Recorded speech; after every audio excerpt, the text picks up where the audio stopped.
Good afternoon. Welcome to the afternoon experiment. I'm sorry, I got caught up doing something else. Welcome to the afternoon experiment. My name is Emanuel Livingston. I'm with you probably till about 5 o'clock. Thank y'all for joining me. Uh, I'm still not happy with the look and the color and all of that kind of stuff, but it is what it is. We'll go through it. Probably by Friday it'll be right, just in time for me to rip it all down. So we'll see what happens. Uh, so come on in. Welcome to the show. As always, say hello to me, please, so that I can say hello to you, and then we can move on with the show. And I'm going to do my best to make this show as non-controversial as possible. See, I don't want to have a controversial show.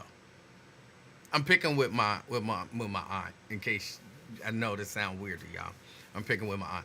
I don't want to have a controversial show, because I want everybody to feel like they can watch this show. I want everybody to feel like I can watch this show, and if I don't agree with this guy, then I can call him and say, I don't agree with you, sir. And then we can have a nice dialogue, hopefully somewhat intellectual, and, walk away, and maybe you give me some new information to change my mind, or I give you some new information to change your mind, or we both give each other information and nobody's mind changes. Either way, but we both walk away knowing something that maybe we didn't know before, viewing something from a perspective that we didn't view it from before. So, that's the hope. That's the hope. I don't want to be controversial. Don't want to be controversial. Yeah, that's that. So I want, let's just get on with it. Let's just get on with it. As always, we start with the hellos. Robert Willis in the house. Almost always first. Good afternoon. Good afternoon, Robert. Preston Smith says afternoon from Avondale. Good afternoon, Preston. He's representing Avondale. Erica Hummins in the house. She says good afternoon from Reading, so she is representing Reading. Good afternoon. Tanika, I want to pronounce your last name, but I don't want to botch it too bad. Yasharahia.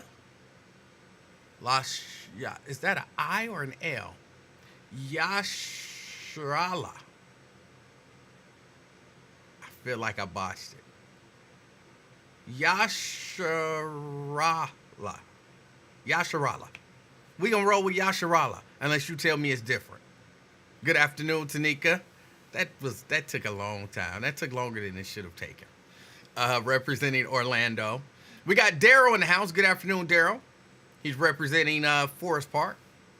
Good afternoon. Thank you for checking out the show. Lewis in the house representing Sharonville. I'm tired, y'all. I'm, getting my wits about me. I had to pick it up. I feel like I'm dragging.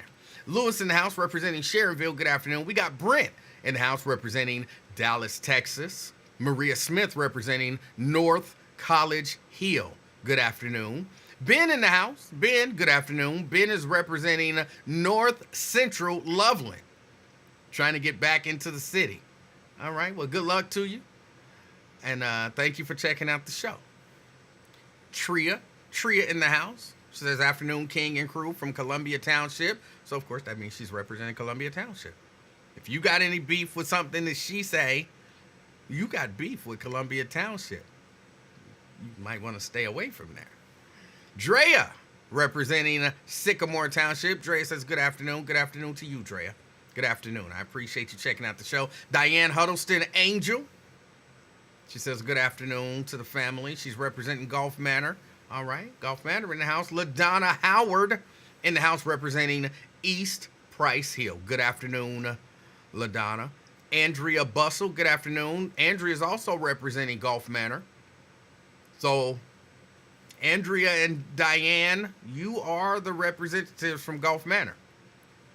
If y'all start treating me bad, and I come over there to Gulf Manor and start wrecking shit, no, it's y'all fault.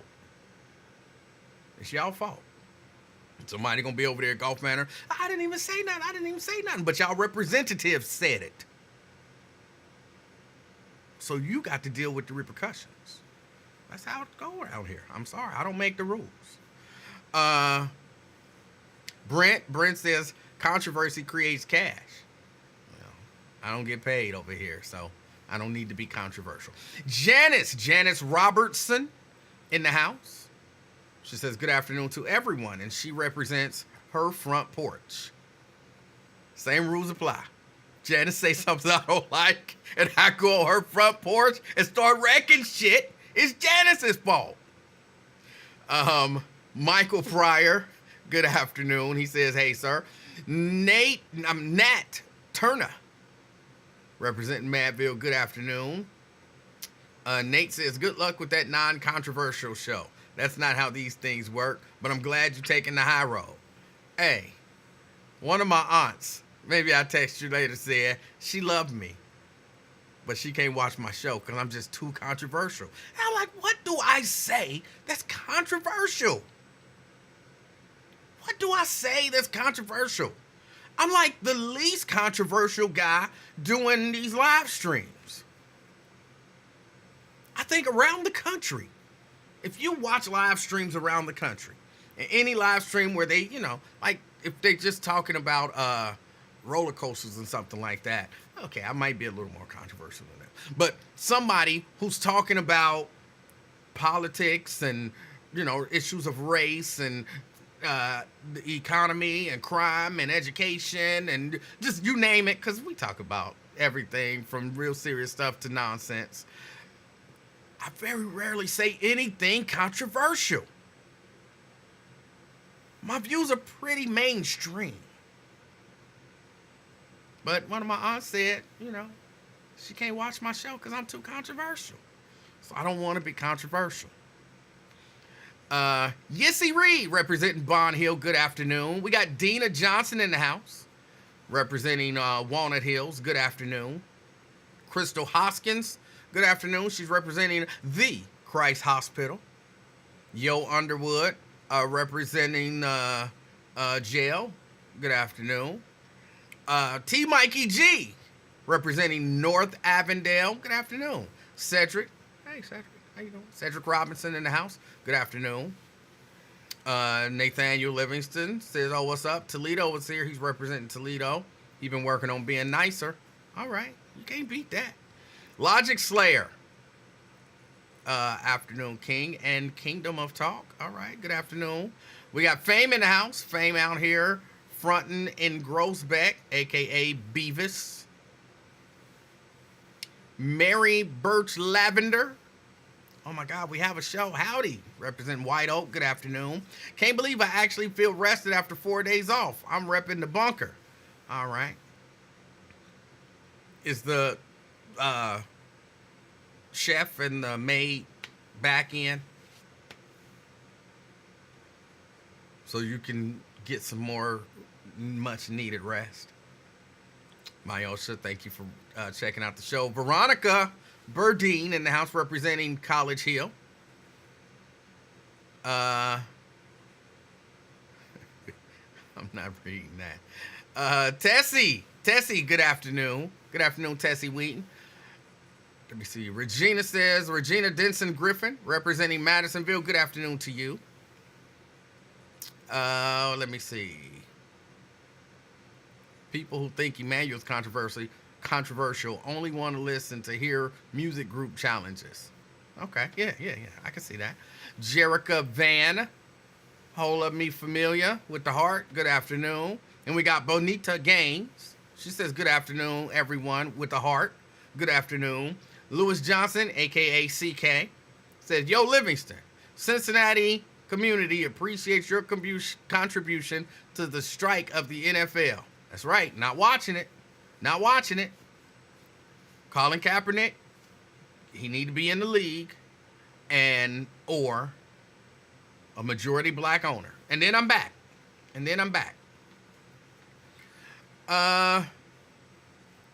Yo Underwood says, wow, you just had to say it like that. That's what you put up, ain't it? Did I read it wrong? T. Mikey G says, contrarians aren't controversial.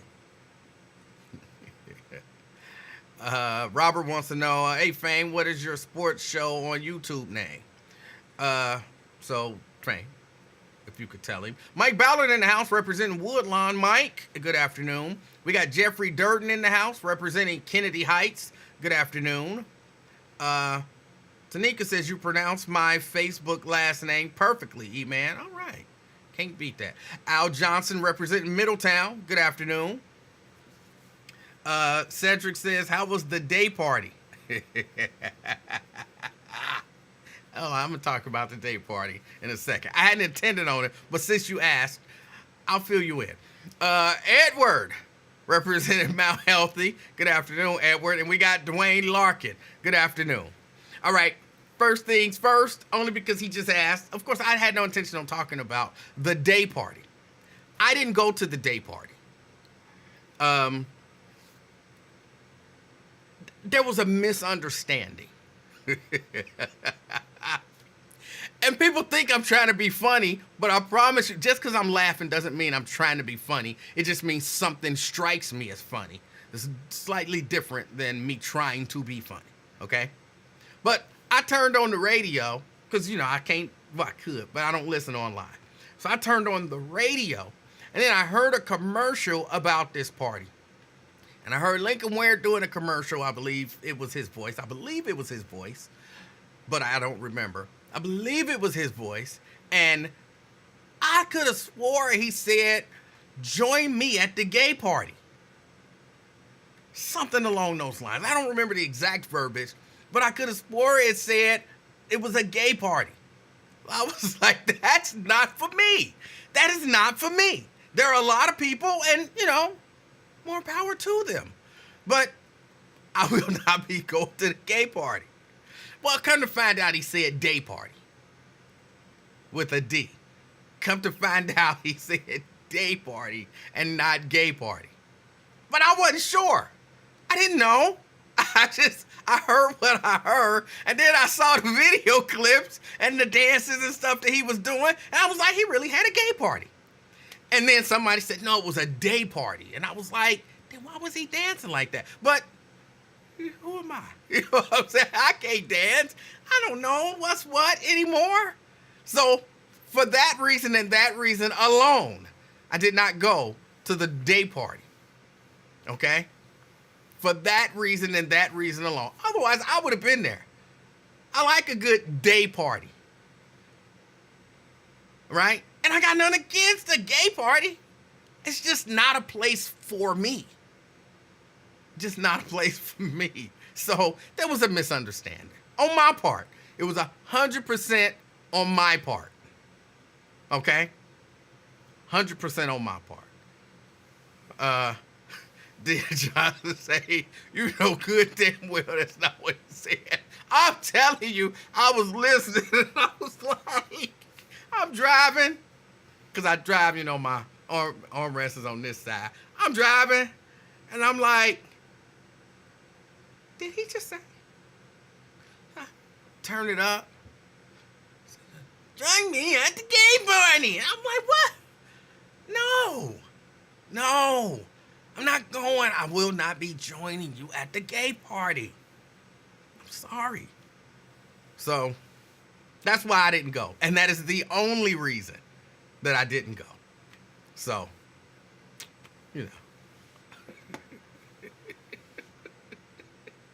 Y'all think I'm trying to be fun. Okay, partly, I'm entertained by it.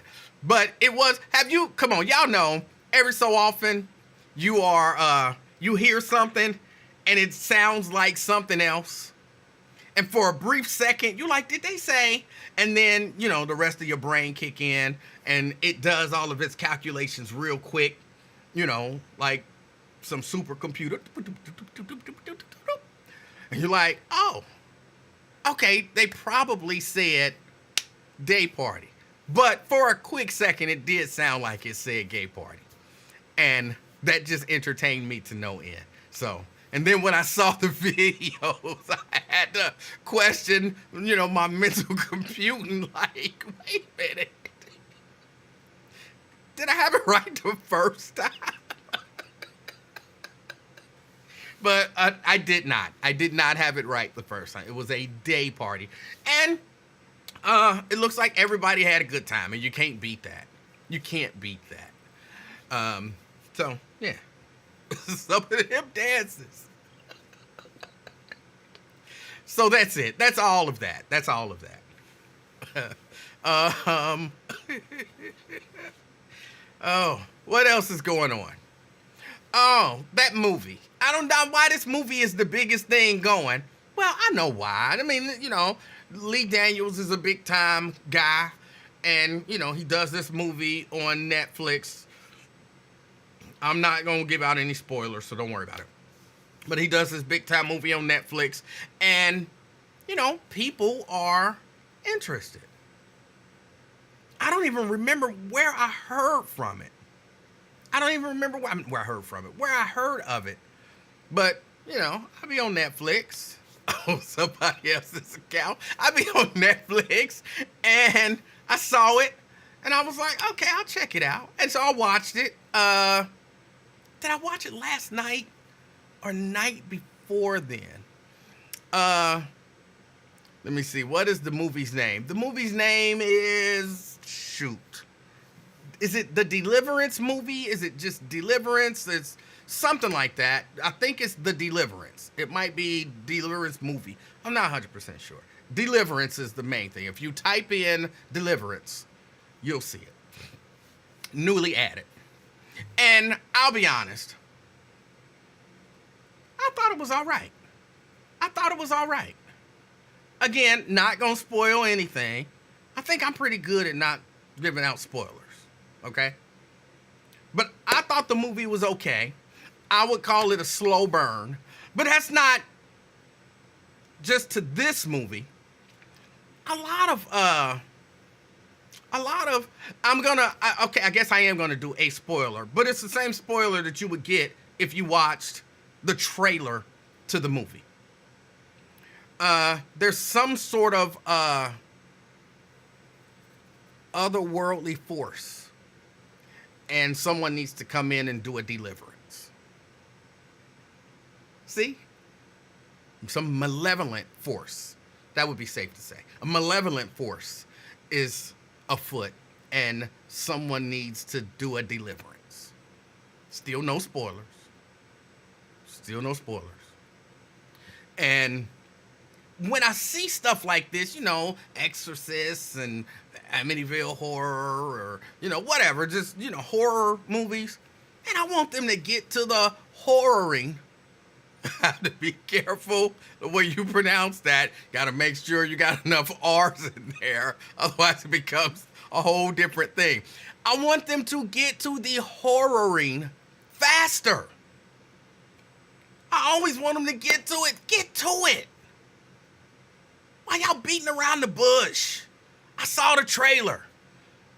I know some horrible stuff is going to happen. Can we get to the horrible stuff? I don't need to know all the backstory and then all the details about the backstory and then the details about the backstory and then give me a little trickle of horror and then another little trickle of horror. And y'all, if you don't know this about me, jump scares frustrate me because a lot of movies use jump scares in place of actual scares. And this one had a few jump scares in it. Jump scares just annoy me.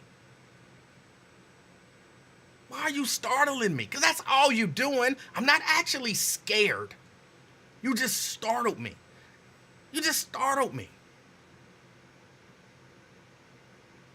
If I saw little baby standing right here, and if just out of nowhere, she's like, I would be, what are you doing? You startled me. What is wrong with you? Were you scared? No, I was startled. Cut that shit out. You know what I'm saying? That's what I was. So, yeah. It's a little trickle here, a little trickle there. But overall, I mean, it's a horror movie. So, it's okay. It was okay. It's okay. Wasn't the best I've ever seen. Wasn't the worst I've ever seen. Somewhere in between. But here's what's bugging me about it. Still no spoilers, not from me. No spoilers from me. Well, maybe a little bit, but not really. Glenn Close is in it. If that's a spoiler, I'm guilty. But if you look at the little thing, her picture is right there. She's clearly in it.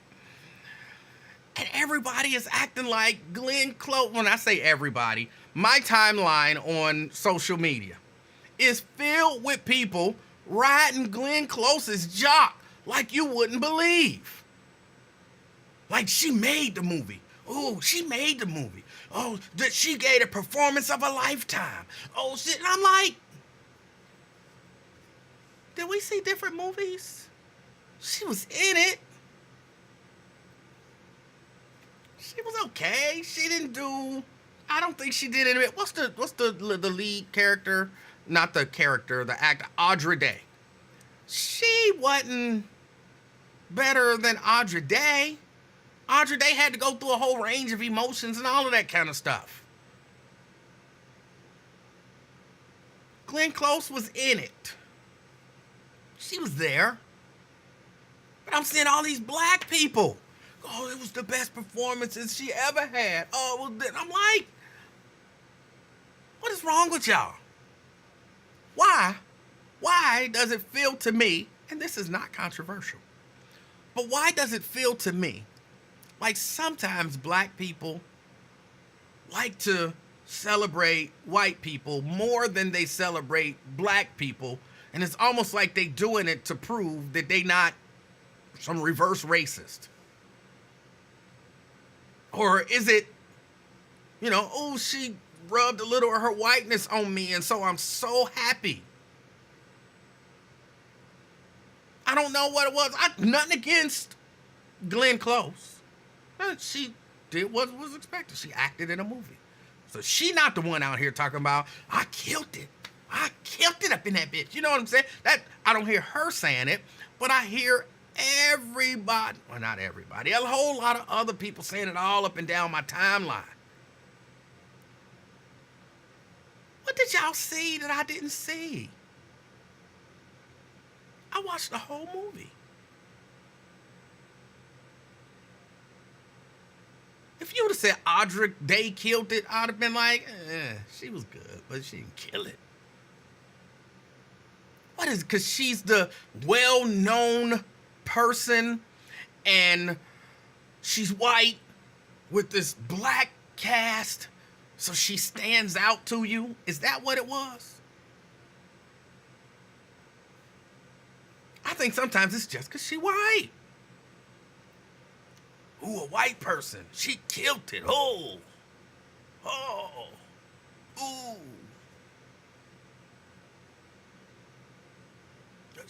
She turned her head. Oh, did you see the way she turned her head? She looked to the left. Like, oh my God. Oh, it was so amazing. I cried when she looked to the left. Like, what did you see?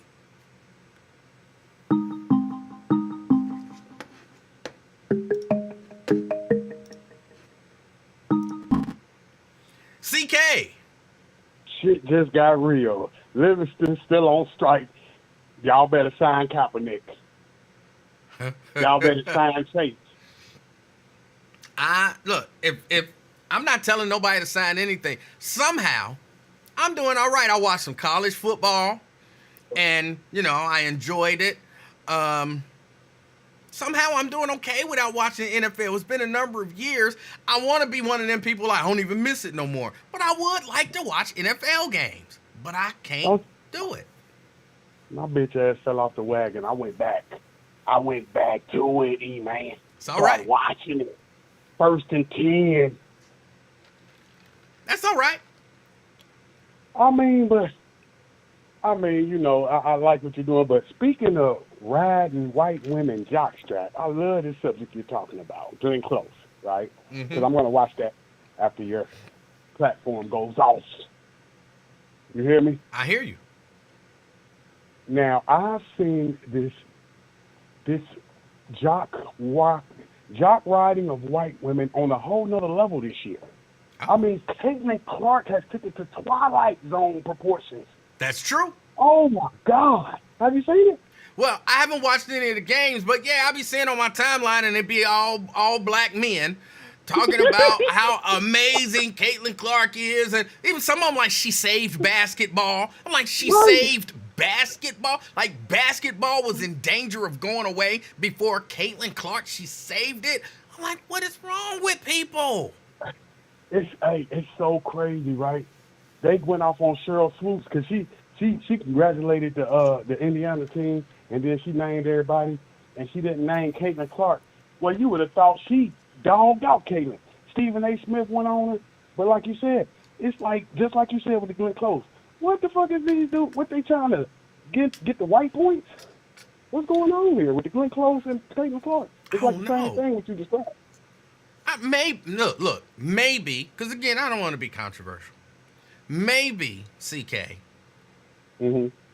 they saw something in that performance by Glenn Close, or they see something in the play of Caitlin Clark that like moves them to tears for some reason. But I don't look. I Hmm. remember back in the day, I was at Sonny's barbershop getting my hair cut, which was a very rare occurrence, and they had Soul Train on, and it was a Okay. white girl came down the Soul Train line, and most of the brothers in the barbershop was like, "Oh, this shit, oh, that white girl, oh, look at that ass, oh, that white girl, da da da da."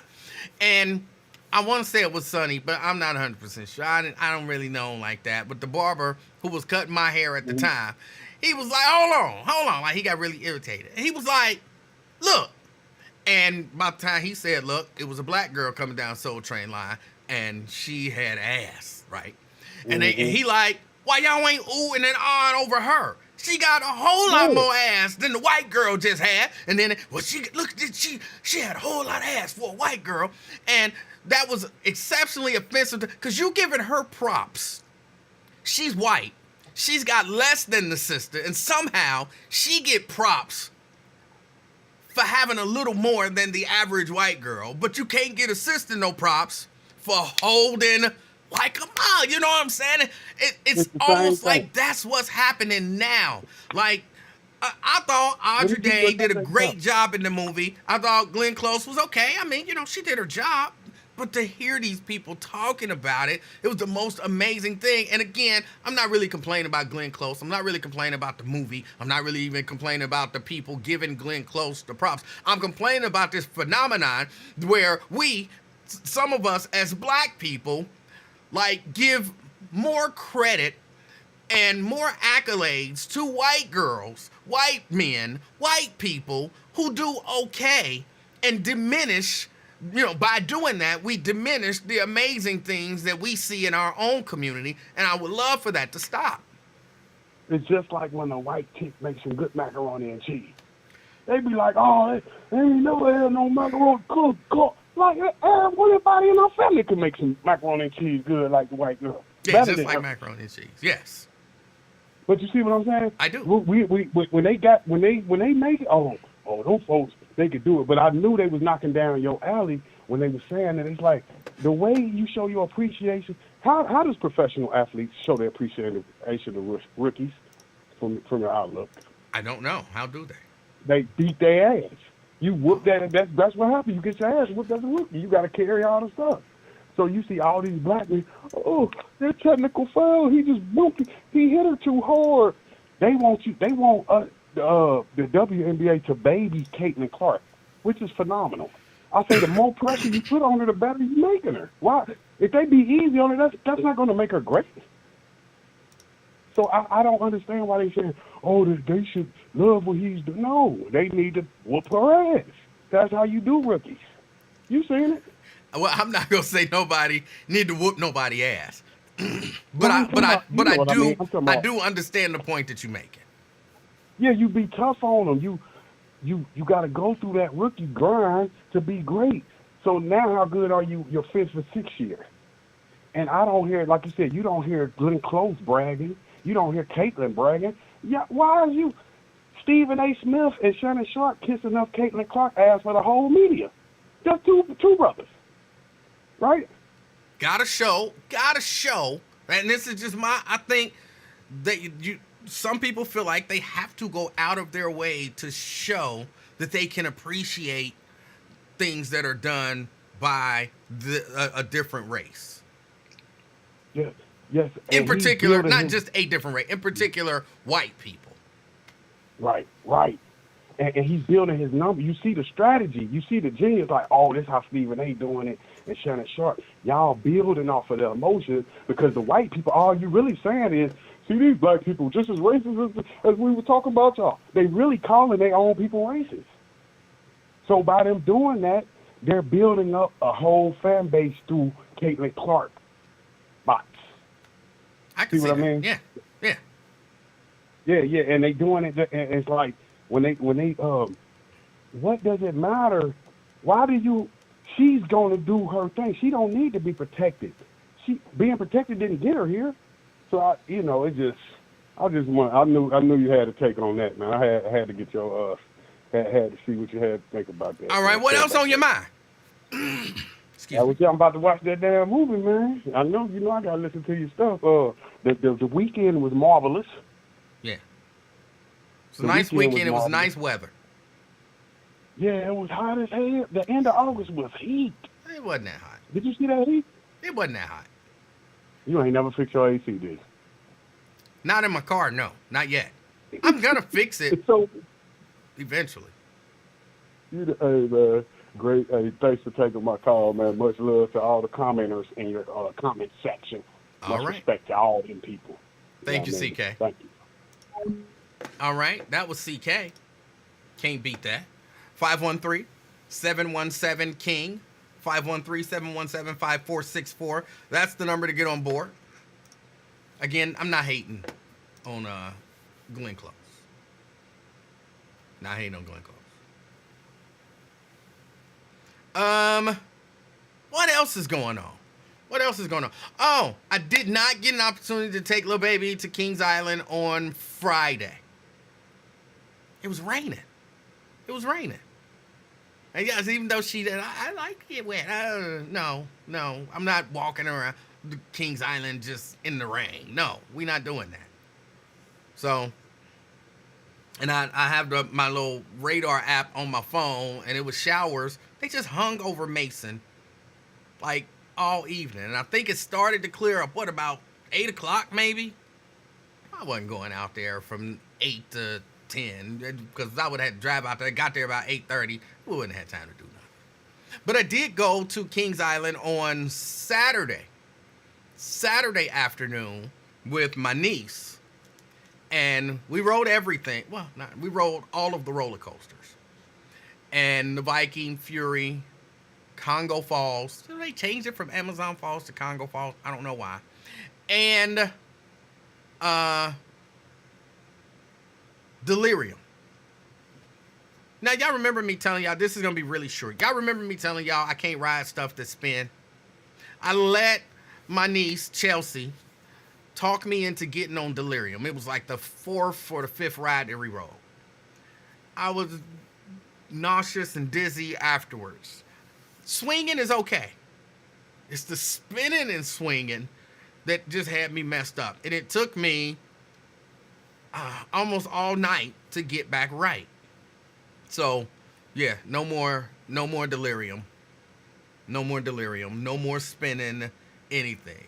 I can ride roller coasters, bumper cars, Viking Fury, water rides.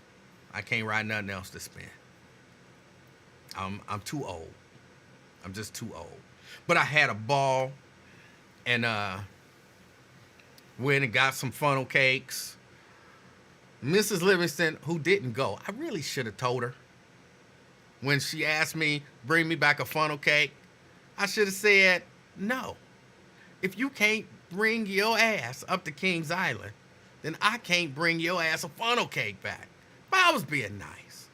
So as we were heading out the door, I stopped, got funnel cake. I got her a funnel cake, and I got me a funnel cake. I wanted the apple thing. They didn't have no apple left. It's the end of the year, I guess. I don't know. They didn't have no apple left. So I got the strawberry, without the strawberries, just the strawberry glaze. That wasn't bad, actually. I would do that again. No strawberries, just the strawberry glaze. it was pretty good. Now, I couldn't really finish it because, number one, it was late. And, I still had that little nausea going on. But it was delicious. So that was my Saturday. And then y'all know Sunday, church. And yesterday I just kind of did some work around the house, cleaning and whatnot. What else is going on? There was another couple stories that I wanted to talk about. Oh.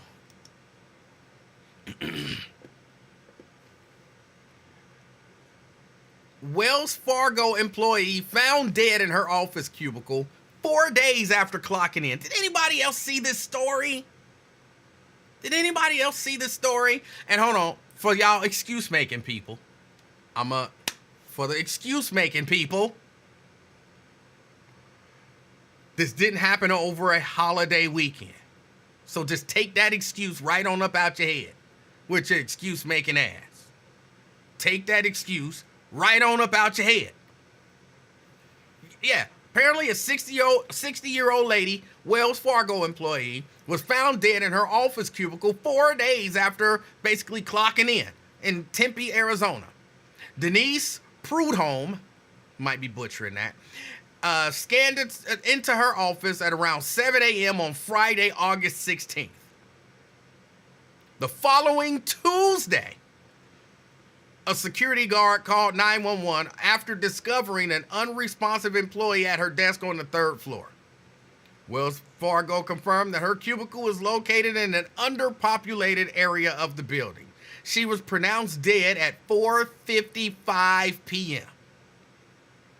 That means Denise went to work at 7 o'clock in the morning on Friday. And somewhere between 7 and 5, more than likely, Denise kicked the bucket. Friday, sometime between 7 in the morning and 5 o'clock at night. Denise never went home. All Friday night, Denise was at her desk. All day Saturday, Denise was at her desk. All day Sunday, Denise was at her desk. All right, the weekend is over. Monday morning, Denise is at her desk. Monday afternoon, Denise is at her desk. Monday evening, Denise is at her desk. 5 o'clock, Denise is still at her desk on Monday. I mean, the whole staff done came in, did a shift, and went home. All night, Denise is at her desk. Tuesday morning, Denise is at her desk. Everybody clock in and go about their daily business. Denise is still at her desk. Come noon, guess what? Denise is still at her desk. My guess, because she wasn't pronounced dead till 4:55, sometime late afternoon on Tuesday, and this is according to the report, somebody reported a foul odor. But they said it was probably just some plumbing issues. So finally, Tuesday afternoon, a security guard goes up and finds out Denise is still at her desk, but she is dead. What in the world? And I know people, some people are beating up Wells Fargo. Like, how could y'all not know this? They say, look.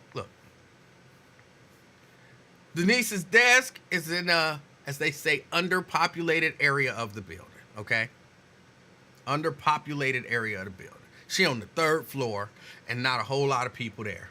And, a lot of people do work by, remote. People work from home. But they say that security is supposed to basically do a sweep of the building like every day, including weekends. They have security there. They're supposed to do a sweep of the building.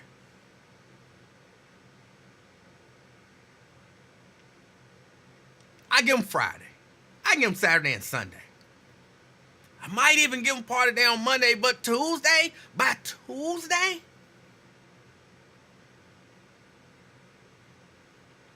LaDon said, I know she was smelling. Yeah, they said people had complained of a foul odor, but everybody said it was some plumbing issues.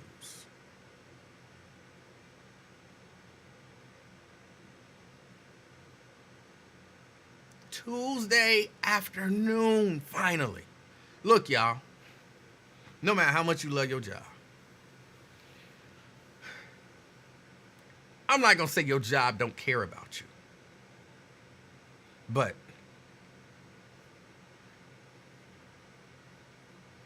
you are important.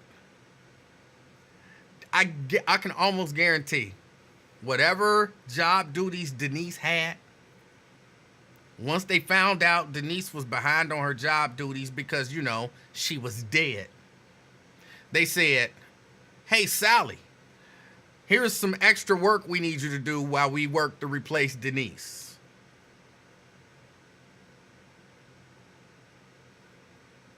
And that's not necessarily cold, right?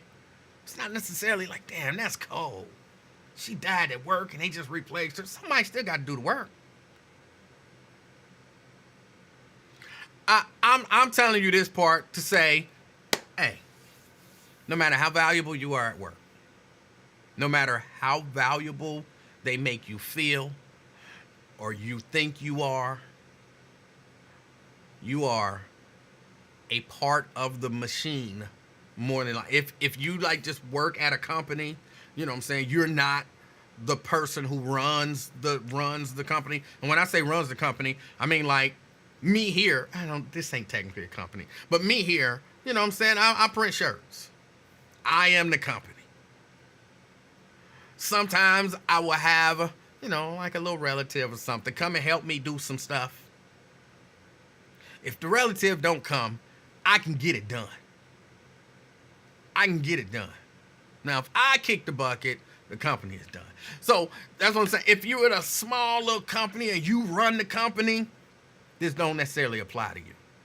But if you work at some corporation or, larger company with a lot of employees and a lot of different people have a lot of different duties, they went in, they wheeled Denise out. They said, what does Denise have that we need done right now? They gave it to Sally. And then they said, this is somebody else's job until we hire somebody to replace Denise.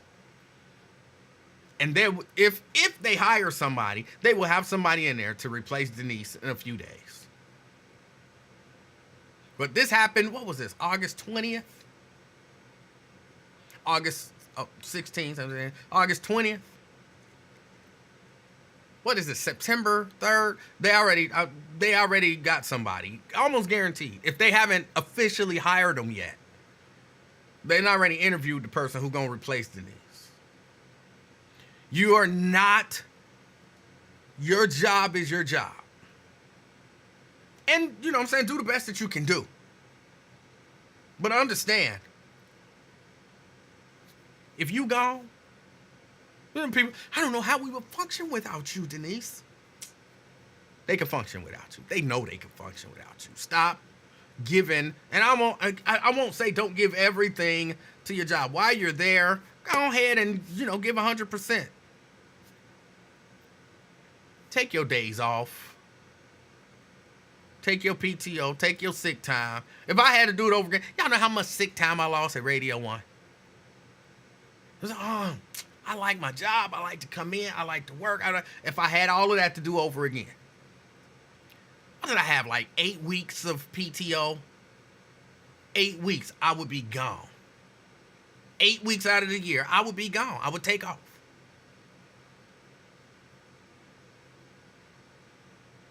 Because your job is just that. It's your job. It's your job. Now, I don't know what Denise's home life was like. Because who's to say that they wasn't calling? Like, I mean, at the same time, if Mrs. Livingston, she works at home. So my situation is a little different. But if Mrs. Livingston had an office job and went to work and then didn't come home for the weekend, Yeah, I'd probably be up at her job. Like, hey, I ain't heard from my wife since Friday. Somebody got to tell me something. Somebody go. Where's she at? Where is she? I'm going to her desk. I'm confronting her right now on the job. But oh my God, she dead. You know what I'm saying?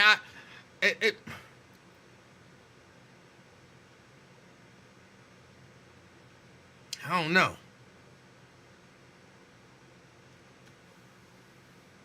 But yeah, it's a terrible story. She was in her cubicle.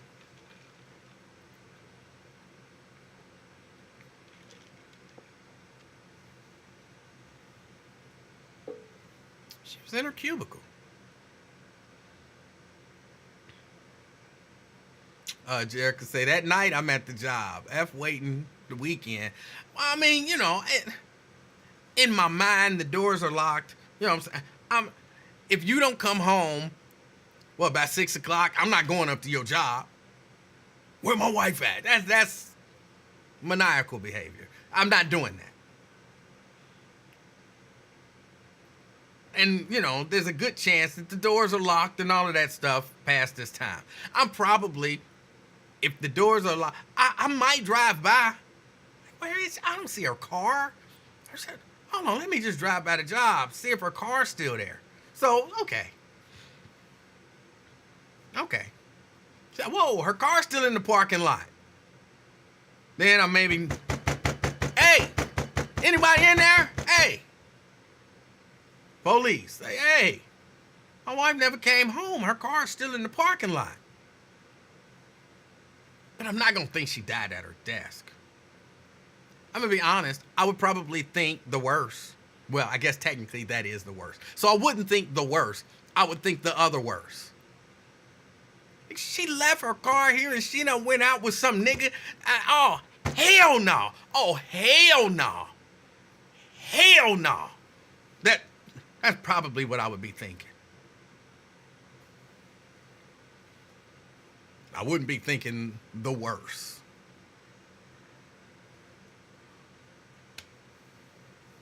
Well, I would have to check her. Somebody would have to tell me something. So you're right, Jerica. So I don't know what her home life or anything like that was like.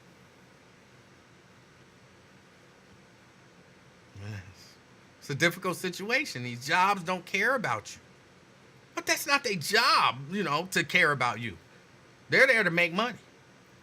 And that's why I saw somebody said it. For me, the most surprising thing is that on Monday, HR didn't come looking for Denise. Like, Denise, you forgot to clock out.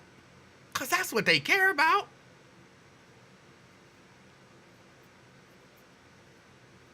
Denise, you didn't clock out. We're paying you overtime for the weekend?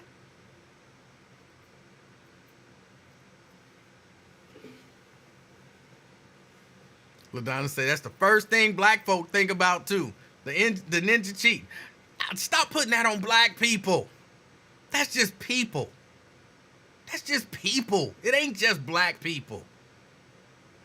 LaDonna? What you think? White woman, her husband don't come home for the weekend and she's thinking, oh my God, he died at his desk. No. She's thinking, this prick is out with some cunt. Are you allowed to say the C word? The C word ain't no big deal to me, y'all. I'm sorry. If somebody was exceptionally offended by that, it ain't no big deal to me. I didn't even know what the word was for years, and then I finally heard it, and then people was like, oh my God. I'm like, that's a real word? It's a thing? It's offensive? Really? So, if you were exceptionally offended by that word, please forgive me.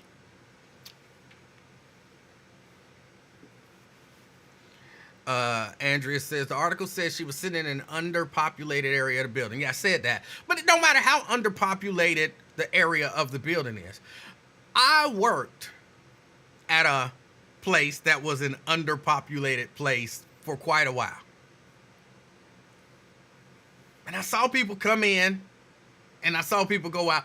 I would like to think, unless they were in their office with the door closed, when I walked down the hall,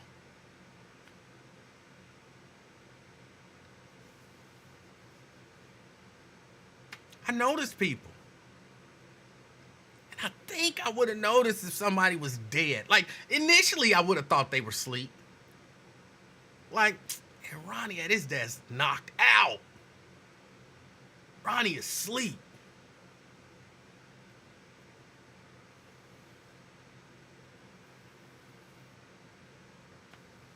And I would have walked by again like, damn, Ronnie is really knocked out.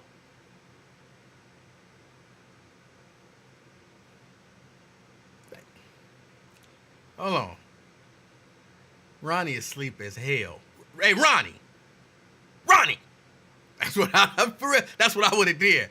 You know what I'm saying? You try to startle him awake. Ronnie! Get up! Ronnie! Ronnie! Damn, Ronnie ain't moving.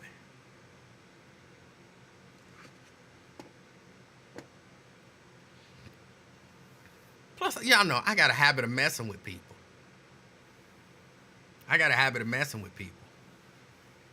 So, yeah, I'm up on the third floor. I don't work up on the third floor, but I'm up on the third floor. Denise!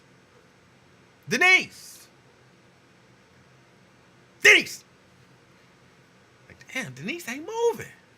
Denise sleeping in the mud. Yeah, no, I don't know. It's a terrible, sad story. And, you know, what Wells Fargo is basically saying, you know, we offer condolences. We're deeply saddened by the loss of our colleague. Our thoughts are with her family and loved ones. We are in contact to ensure they're well supported during this difficult time. We're committed to the safety and wellness of our workforce.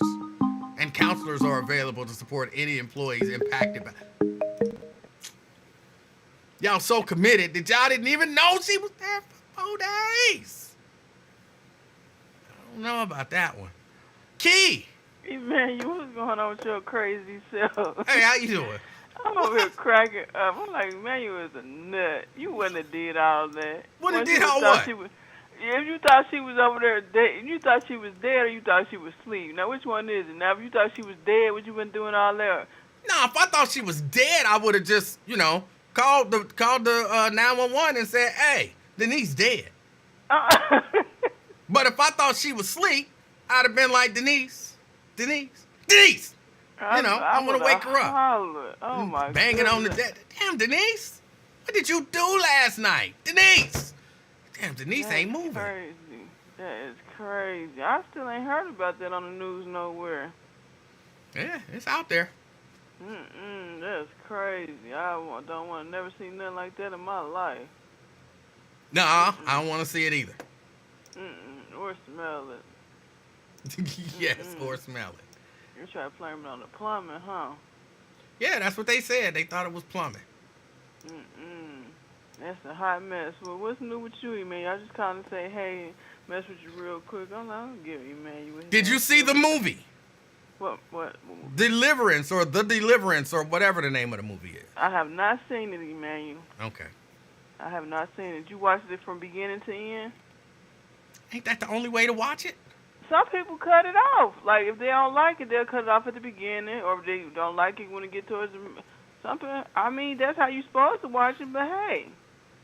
Sometimes when we want to like stuff, we say, I ain't fooling with this mess. You know, Key, I feel like you challenged me. So here's what I'm going to do. Hey, Trill. Here's what I'm going to do. The next movie that I watch, I'm going to watch it from the end to the beginning. Yo, be quiet. I am. I'm going to find the end of the movie, and then I'm going to watch that. And then I ain't even say all of I'm going to go back, and I'm going to watch a little part in the middle to the part that I did. And then I'm going to watch the beginning to the part that I left off of. I'm going to watch it from the end to the beginning. You a hot messy man. You ain't saying nothing like that. You just trying to be controversial. You a mess. You like picking on me lately. I don't know what it is. Oh.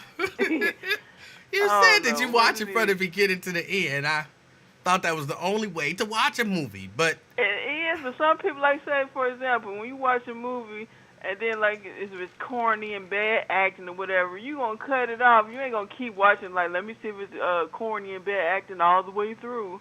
You know what I mean? Not me. I watch it to see You how. gonna watch a corny bad movie all Yes. the way to the end? Trust me, Mrs. Livingston, when I give her the opportunity to pick movies, she picks the worst movies you ever Marsha. seen or heard of. And Hey, so, Brent. yes, I watch to the end. I want to see how bad this movie. It is very rare that I watch something and I just turn it off. It happens from time to time, and it's got to be like super, super bad, Oh, okay. and not in a good way. Oh, okay. Yeah, so what's going on with your brother, Nathaniel? I heard a little bit. I ain't hear the full story what happened when he got into fisticuffs the other day. When did he get into fisticuffs? I thought he got into fisticuffs with somebody. Did nobody, he wasn't fighting nobody, or somebody hit him or injured him or something? Oh, you talking about when he was up at Nathaniel Livingston, yeah. when Your he was up brother. at Kroger and the Yeah, security Kroger. guard attacked Yeah. him. Yeah, but I guess he didn't get him too good because he was back the next day talking long-winded as ever, so they can't keep Nathaniel down. That's the Livingston that, shoo. Well, yeah, he was up at Kroger, kind of protesting Hulk Hogan, and the security attacked him, and that's pretty much the whole story. Oh, man, well, that'll do it. He ain't let it get it down because he was on the air, on the platforms letting it out. He still was talking his talk. But, yeah, but that's what was going on. But, Emanuel, I got a kind of what I thought was a dead body story. You want to hear it? I would love to hear a kind of dead body story. Okay, here go my story. Okay, when I was in my second apartment, I was smelling. Well, I didn't see my neighbor, who was an older man. I hadn't seen him for a while, and I'm like, and then I started smelling this smell, and I'm like, what's that smell? I'm like, I ain't seen my neighbor in a while. I'm like, man, I hope he ain't over there dead, man. So I called my rent office and was like, I haven't seen my neighbor in a while, and it's a smell that I'm smelling or whatever.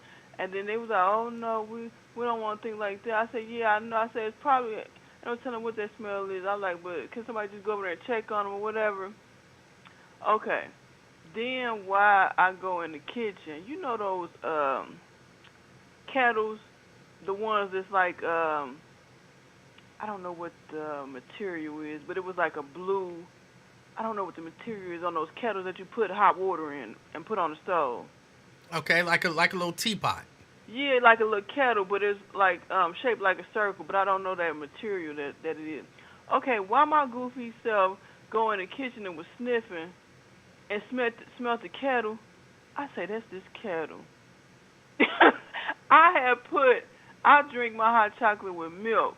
I had put milk in there and boiled milk to make hot chocolate, and forgot to clean the thing, and it started stinking real bad. Oh. And I'm thinking it's a dead body. I'm thinking that man, I done killed the poor man next door off of that thing, off of that kettle. And I threw that thing in the garbage. I'm like, what in the world is that smell? Hold on, you threw the whole kettle? You didn't just clean the kettle? No, I threw the whole thing away. That's wasteful. No, I threw the whole thing away. Yeah, it was like old sour milk, probably was molded in there, everything. And I'm thinking it's a dead body. I'm thinking the guy I killed the man next door. My goofy butt done left that left that in the kitchen. I forgot to clean it, and I had made my hot chocolate. But yep, that's my dead body story. All right, hold on a second. I gotta check on that noise I just heard upstairs. You got a dead? What you got? You got ghosts in there? Nah, somebody just dropped something. Somebody dropped something, and You didn't nobody's hear that there? noise? And nobody's there? Yeah, somebody there. Okay, you sure? Yeah, everything Is all right that up B? there? He calling upstairs to see if that B up there, yeah. Who? That's why he had that shirt So on the she other up there. day. She dropped something. Okay, you sure? Something just fell, like, really hard. So, okay. All right. Well, no, as long as everything is all right, I'm good. All right. Okay. Sorry about that, Key. I just had to No, make sure you alright. everything You was trying all to make right. sure ain't nobody up there with your wife. No. Apparently, the little baby is up there. They came over, and she up there dropping stuff. Scared the mess out of me. Okay, she ain't fooling with you, huh? I guess she coming down here. Oh, okay. Okay, has she been on camera yet? I know I heard her in the background, but I ain't see her make her debut. I don't know if she been on camera or not. Oh, okay. She ain't fooling with you. Cause you gonna laugh at her when you still got that workout equipment down there. Yes. Okay, you ain't gonna be laughing at her when she get on the exercise bike and working out more than you. She be trying. Trying. That'll do it. Alrighty, man. I'm gonna let somebody else call in. I was just calling in to say, hey, enjoy the rest of your day, okay? Everybody in the chat, be safe. Enjoy the rest of your day. All right, you do the same. Okay.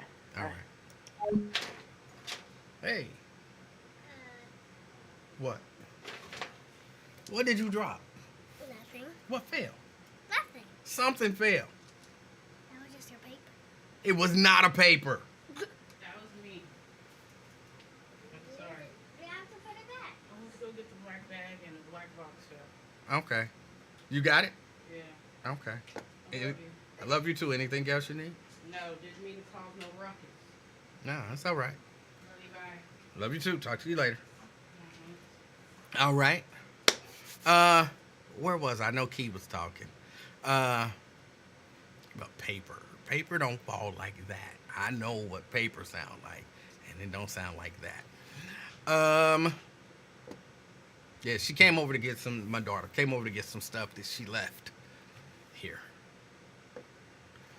Oh, well, let me see. What else? Hold on. There was another story that I saw. Okay. There is yeah, right. She said it was a paper. There is that y'all know there's this whole thing about it was not a ream of paper. No, it was not. It was something big and heavy. I know what it was. She just told me, but it definitely wasn't no paper. Y'all know there's this movement where, people don't want transgender athletes competing against, in particular, women. This is a phenomenon that we see in women's sports.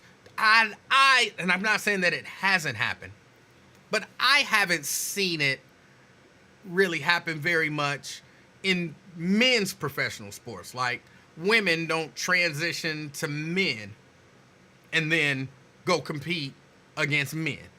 It's usually men transition into women and then they go compete against women.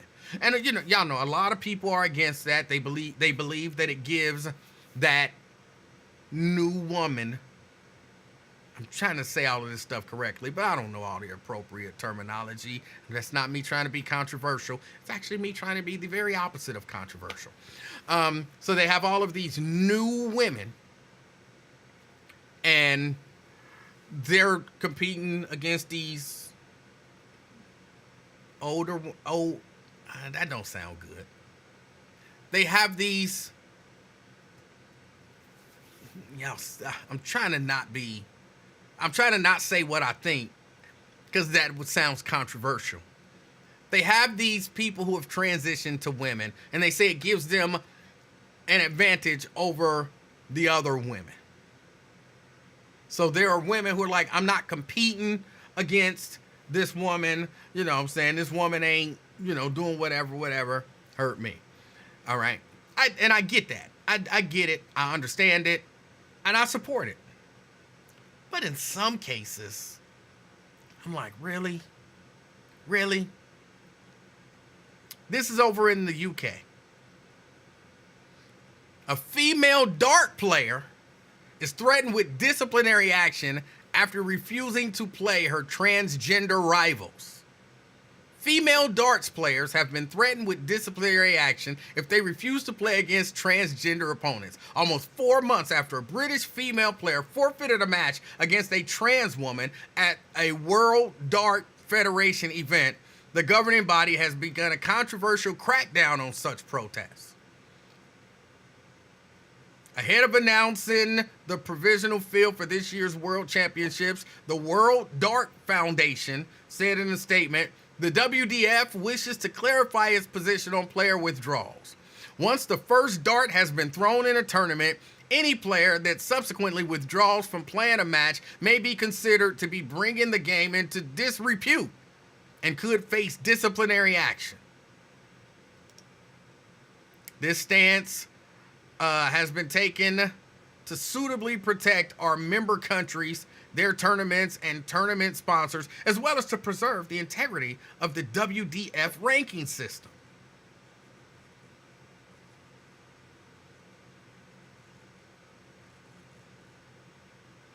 Darts? Darts? Is there, I'm asking, I don't know, y'all. I really don't know. I've thrown darts here and there, you know.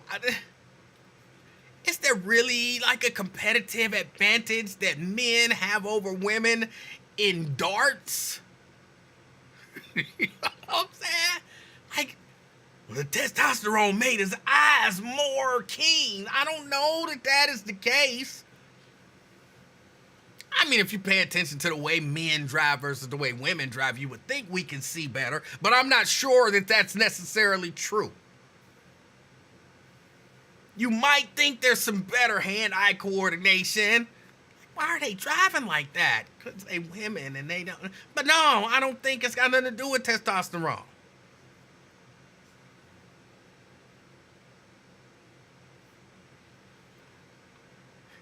I didn't feel no super advantage. Darts?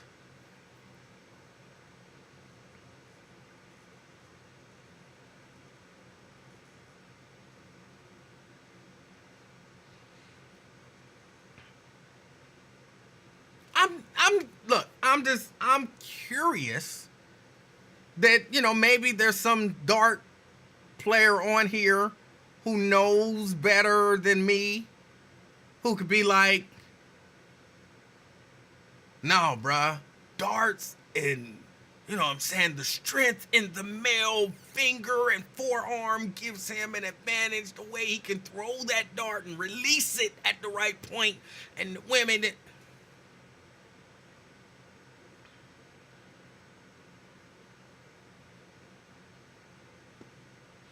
The statement was issued barely a month after Dita Hedman pulled out of her Denmark Open quarterfinal against Noah Lynn van Leuven in May. And Dita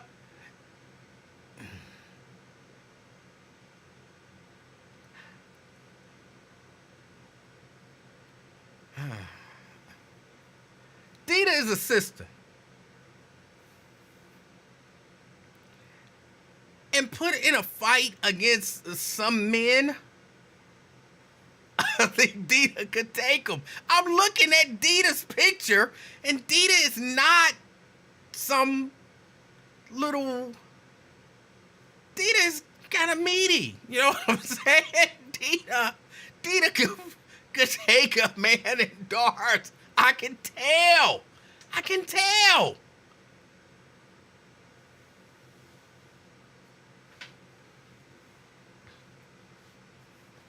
But Dita has twice refused to play transgender opponents.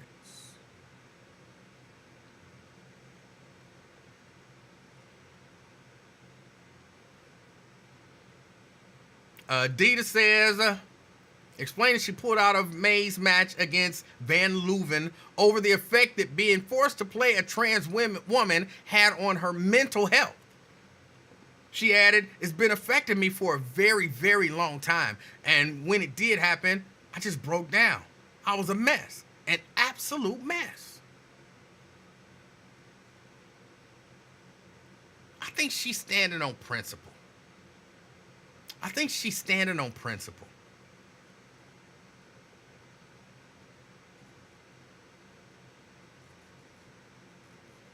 She says they haven't shown any regard for the mental health of anyone female born at all. It's all about the mental health of transgender women. They have not once come to us ladies and asked how we feel about it. We're having to stand up and say, this is how we feel.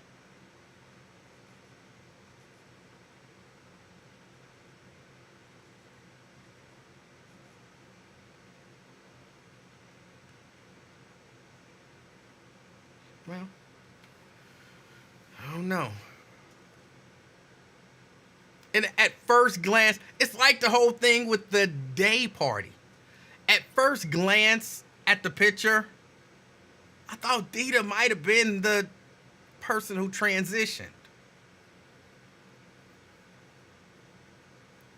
And that is not me trying to take a shot. Hold on, let me see, can I do this? See if I can do this.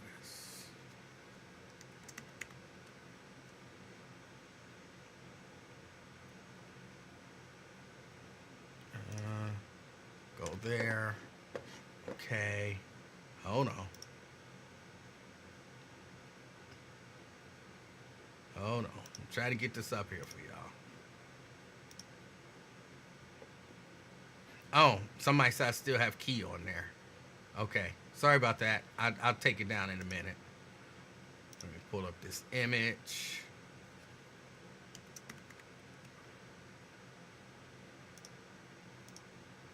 See if I can find it real quick.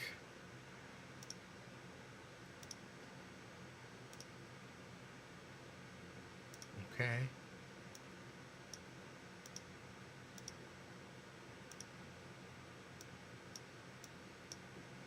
Why are you doing that? Stop doing that. Oh, this thing is irritating me, y'all.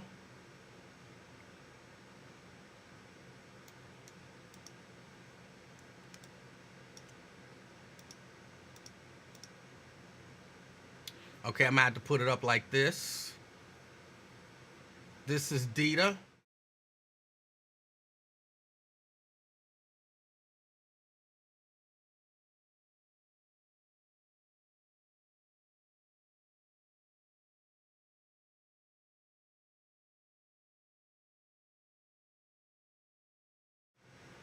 Nothing wrong with Dita. I just feel like Dita could throw against a trans. It's just how I feel. It's darts.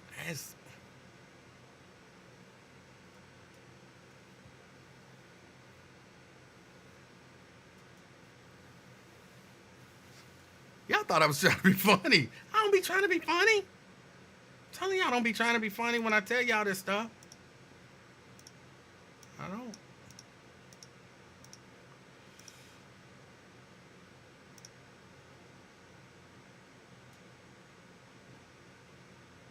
Okay. I'm gonna have to figure out why this thing is not letting me do what I want to do.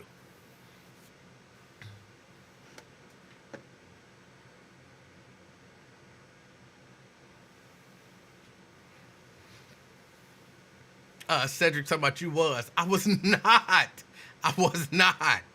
She's making a point. I'm all for making a point. But I think they would have to do some testing and, what's the difference between men dart throwers and women dart throwers, and is there a competitive advantage? Look, I get that people want to, this men versus men, women versus women, and we separate them. And I get that when there's this competitive advantage. But if not, man, combine them. Like billiards. Why is there men billiards and women billiards? Men have some sort of advantage when you shooting pool?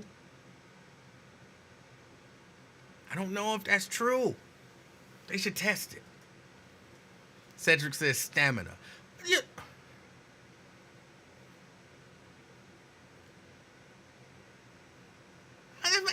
Stamina? Jerica says, you so were just like the gay party. I was not. I thought that was what I heard. I promise y'all I'm not. Why do y'all... Hold on. Why do people not believe me? Why do people not believe me? I'm an honest guy. I tell the truth, even when it doesn't, look well in terms of me. I tell the truth.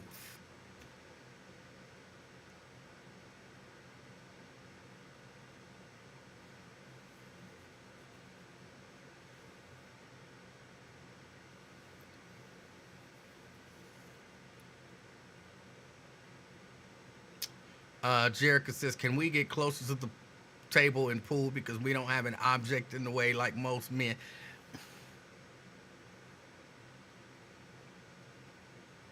That's not even reasonable. It's not even reasonable.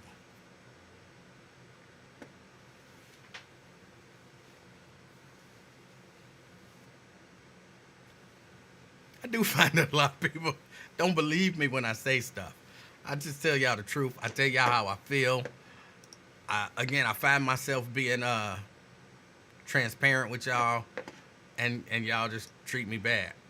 Y'all treat me bad. Fame says, only competitive advantage in darts is being right-handed. Left-handers, somehow, it is impossible to throw a dart without a slight curve from the left. Don't ask why, just respect the science. So as a person who, pays attention to sports science and stuff like that, you would say there's no difference, or probably, negligible difference between men dart throwers and women dart throwers. So then this is just a principled stance against transgenderism. And I'm not judging. I'm okay with people taking principled stances. Jerica says, well, some men are well endowed. Ain't nobody that well endowed that it stops them from playing pool. Like, I'm trying to get up to the pool table, but my penis is so big, I can't even reach it with the stick. Like, nobody's that well endowed. That's not even reasonable. That's not reasonable. Fame says that's exactly what I'm saying. Okay. But that's what's going on in the world. That's what's going on in the world. Also, as I get ready to head out, which, as y'all can see, I tried to not have this conversation.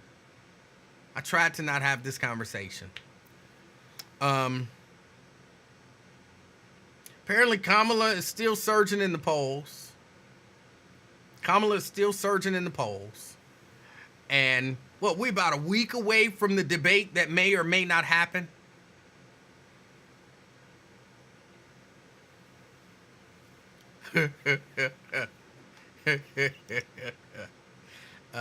Nate talking about speak for yourself. I'm with Jerica. Okay. And then Jerica talk about breasts can get in the way of dart throwing. Oh no.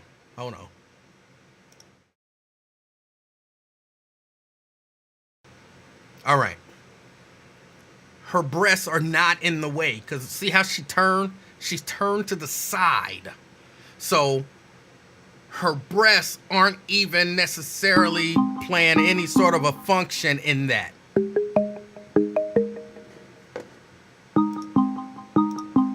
So stop it. Trying to create advantages where none exist. Brent.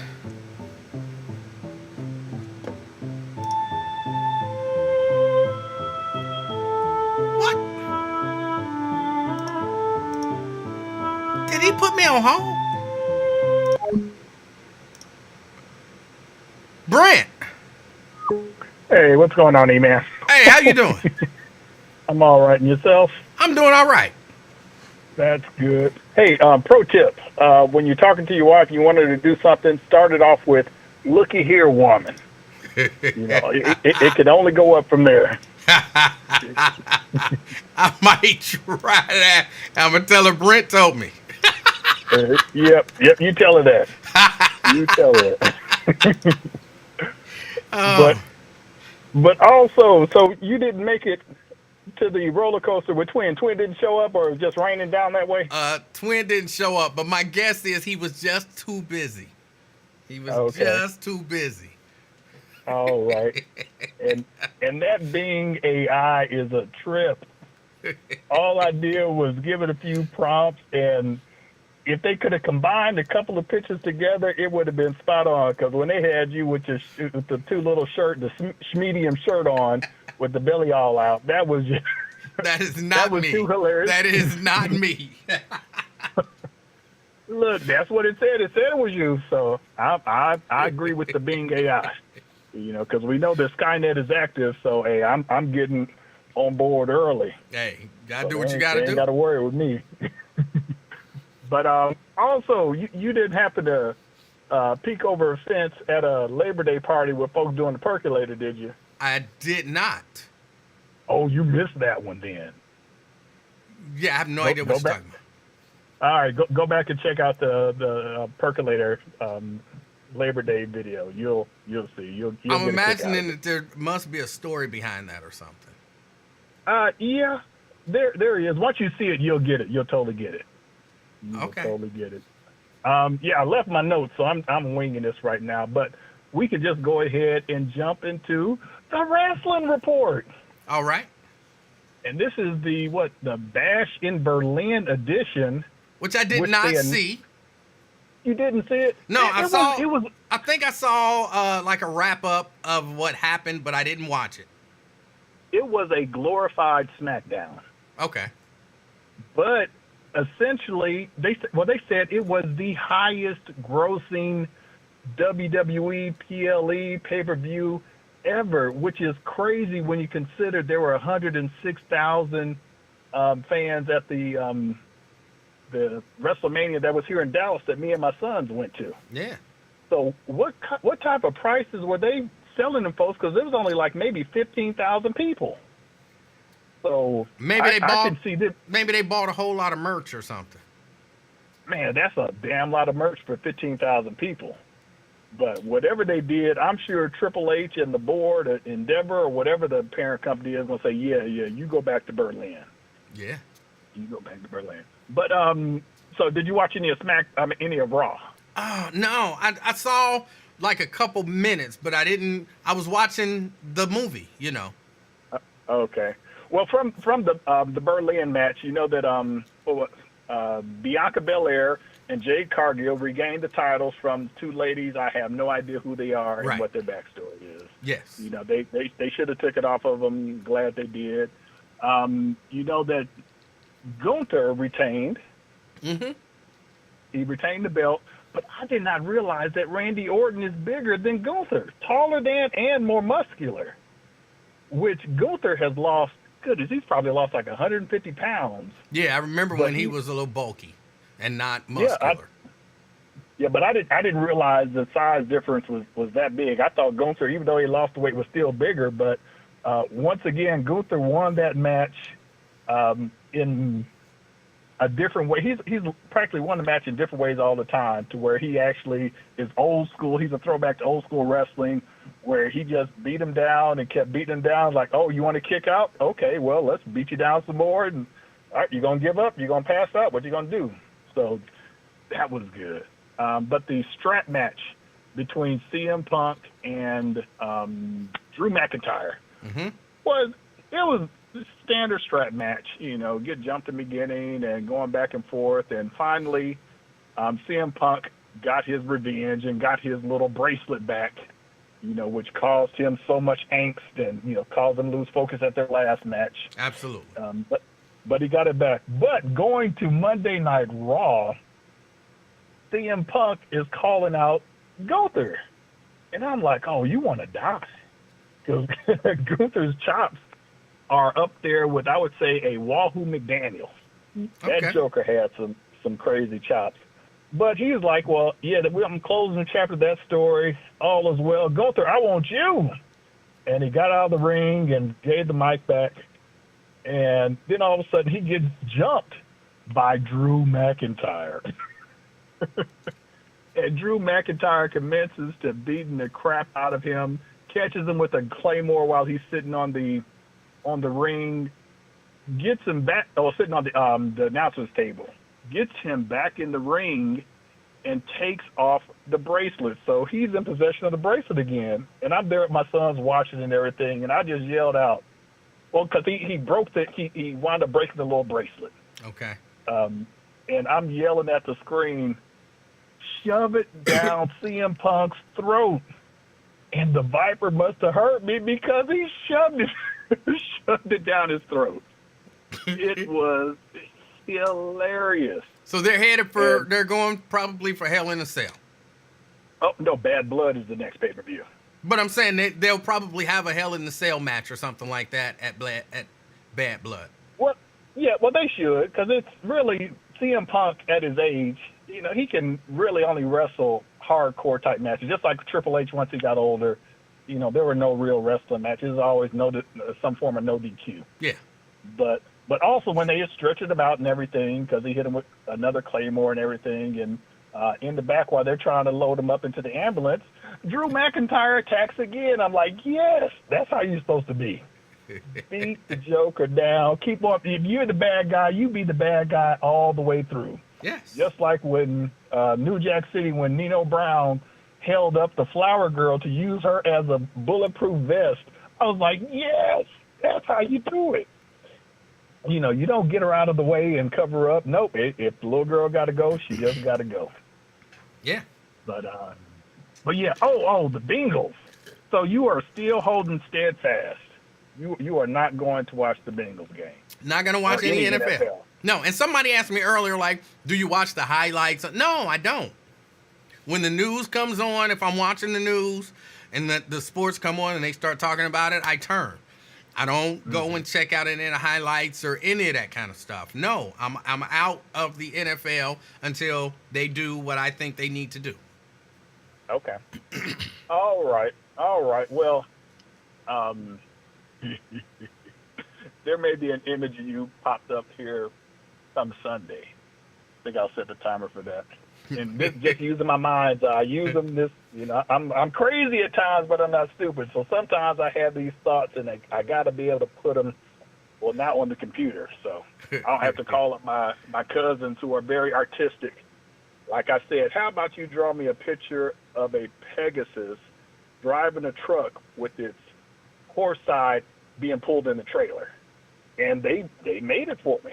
So now being AI can do that, and I know a couple of editing skills on the free apps. I ain't paying for the paid ones. They can kick rocks. Okay. What I do is good enough. But yeah, look out for it Sunday. I'll set the timer to to shoot it out just in time for opening day. All right. But I think that is it without my note. Oh, and that was another thing where Thane was talking about lefties and throwing darts and everything, and lefties with the curve. Yeah. The only thing that would affect it, because left-handed, right-handed, you're just mirrored. That's all. The only thing that would affect it are the fins on the darts themselves. Because do you remember the Vortex football? It was like a mini football with a tail, and they said you could throw it 3,000 yards. You remember that one? I do remember that. Yeah. Okay, yeah, we used to, when we used to have to go over to Springfield, Ohio to the Navistar plant, didn't have nothing to do at night, so we were I had a Vortex football, and we would throw it back and forth, and I'm left-handed. And, sometimes we would throw it high, you couldn't really see, and then it would come down, but I would always see mine when I would throw it far. Instead of it coming down in a spiral, it would be tumbling end over end. And it wasn't until the daytime I saw what was happening. Since I'm left-handed, and when I throw it, it's going counterclockwise, the fins are designed for right-handed people to be able to have it spin clockwise as it leaves their fingers. So it would stay in a spiral until a certain point, but those fins and, air resistance, wind resistance, and everything would cause it to stop spinning, and then after that it would tumble out of the air.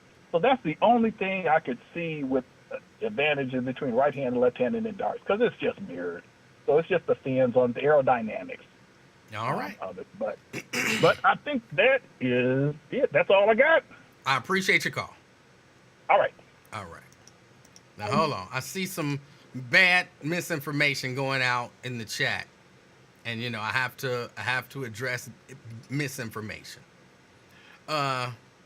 First, I see where Dominique said something about watching men in tights or something like that. Tight draws. That was what was said. You know, in football, men watch football too, and those dudes have on tight pants.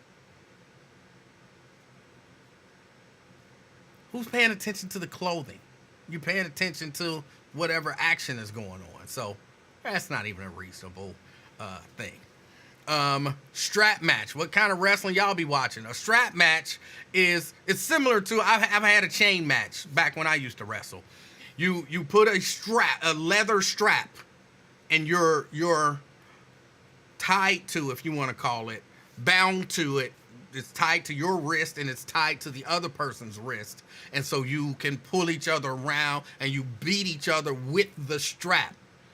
Daryl, it's not a strap-on match. It's a strap match where you are strapped together. That's just reasonable. Fame, hold on a second. Let me read a couple more of these. Tanika says, wrestling ain't real. Neither is that movie that we watched. None of that stuff actually happened to those people. They were pretending to be possessed, pretending to be like she's not actually their mother, and then she's not actually her mother. The preacher wasn't actually a preacher. It was an actor. It's somebody pretending to be a preacher. So it's a lot of this stuff ain't real. It's entertainment. If you really believe that when you watch a movie, that what you're watching is actually happening to those people, something is wrong with you. Dominique Finley says, the movie was real. She lived in Gary, Indiana. The movie wasn't real. It wasn't real.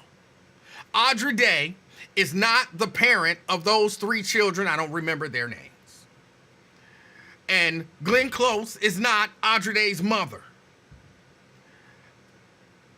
And that lady who was the preacher is not the preacher. She's not a real preacher. She was in some of his other movies. She wasn't a preacher in those other movies. She's not a real preacher. You know the scenes when they was in church? And they wasn't really in church. They were pretending. They were acting. It ain't real. Dominique, it's not real. They weren't actually doing all of the things that happened. I mean, they were doing it, but they were pretending. It's not real. It's not real.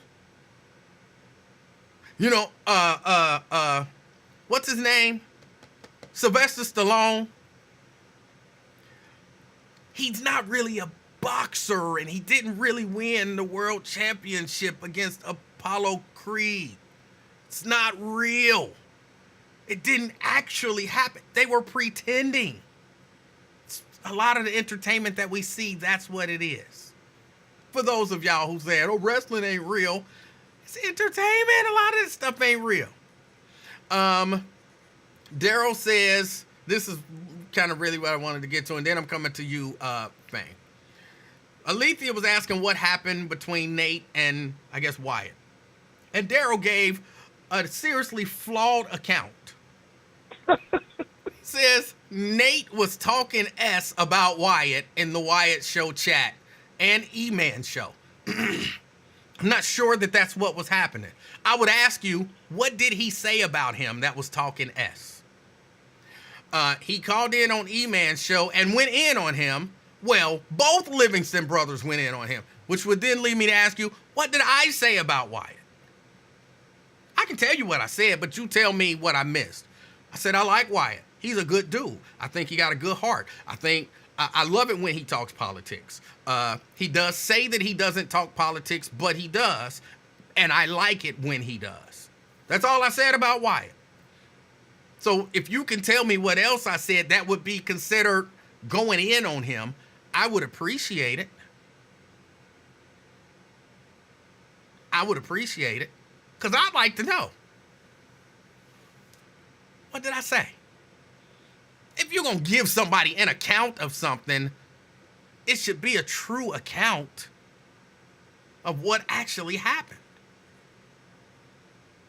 All right. Fame. Hello, Emmanuel. How are you doing? Fame, I'm doing all right. Good. That's wonderful. You guys are fucking outrageous. y'all radio jumped Wyatt. According to Carol, y'all jumped him. No, what did I say? I know. I don't know anything about it. I did hear, the Wyatt show, and when apparently Nathan was doing, or Nathaniel, sorry, Nate was doing whatever, but I didn't know y'all radio jumped him later. That's what I'm saying. What did I say? I would love to know what I said. I would love to know. Anybody tell me, please. Anybody. I'm listening. I want to know. This is how terrible rumors get started, and I believe in confronting stuff head on. What did I say? Go ahead. Y'all wow. Y'all some wild boys. These podcast wars, I'm going to have to call in Farrakhan, because apparently spaghetti ain't going to be enough. We need Farrakhan to stop all this. I'm not against anybody. I'm not against anybody. You was shouting on a dude on Facebook. Who? Talking about whatever that shit was you was talking about. When? Somebody said something about you, this, that, and the other. When? On your Facebook post. I don't know what you're talking about. Oh, go through your Facebook timeline today. You'll know what I'm talking about, because I commented on it. I said something about hashtag podcast wars. You talking about Ron? You know what I'm saying? No, you talking about Ron. Ron. I don't know who you were talking about. Wait, let me tell you. Hold on, let me tell you. Ron had said last week sometime that Kamala Harris wanted to take away every American's guns. She was gonna mandatorily, make it mandatory for everybody to sell their guns back. And I said, look, I don't even know what you're talking about, but I can guarantee you Kamala Harris did not say she wanted to take every American's gun. Yes, she did. Yes, she did. And I'm going to show you a clip. If you got a clip where Kamala said every American going to have to give up their guns, then I won't vote for her, because I don't support that. He played this clip, and it was such of a snippet where she was like, mandatory gun buyback. That was the whole clip. And I was like, bro, come on. You can get that off on some people, but you can't get that off on me. And so, of course, I went and looked up the snippet, and she was talking about assault weapons, and she was saying she wanted to basically outlaw assault weapons, and I think his name is Craig Melvin, but it might be a different guy. And he was saying, what about all the assault weapons that people already have? And she was saying, well, for those, we'd have to do some sort of a mandatory buyback. That is not taking every gun out of every American's hands. So he was trying to pull a fast one on me, and when I started responding to it, the post just magically went away. By the time I hit, because the first one I had said, that was just a snippet. You might be able to get that off on some little dummies, but I'm not one of those dummies. And then I was responding with the actual clip. By the time I hit send on the actual clip, the post was, you know how I say, oops, this thread no longer exists. I'm like, why'd you take it down, Ron? Why'd you take it down? And then he claimed I turned him in. I'm like, bro, I was responding to that nonsense. So that's what you responded to. I don't have beef with nobody. And I like Ron, so I like arguing with Ron. So, yeah, no beef here. You bullied the guy. You knew he was wrong. You set a trap for him to clown him, and you took your time to clown him. A loyal listener. You took time. That man has a terminal illness. He's the one who posted the post. I was just responding to his post. You knew he was wrong. I don't know why you even bothered with it. You're the newsman.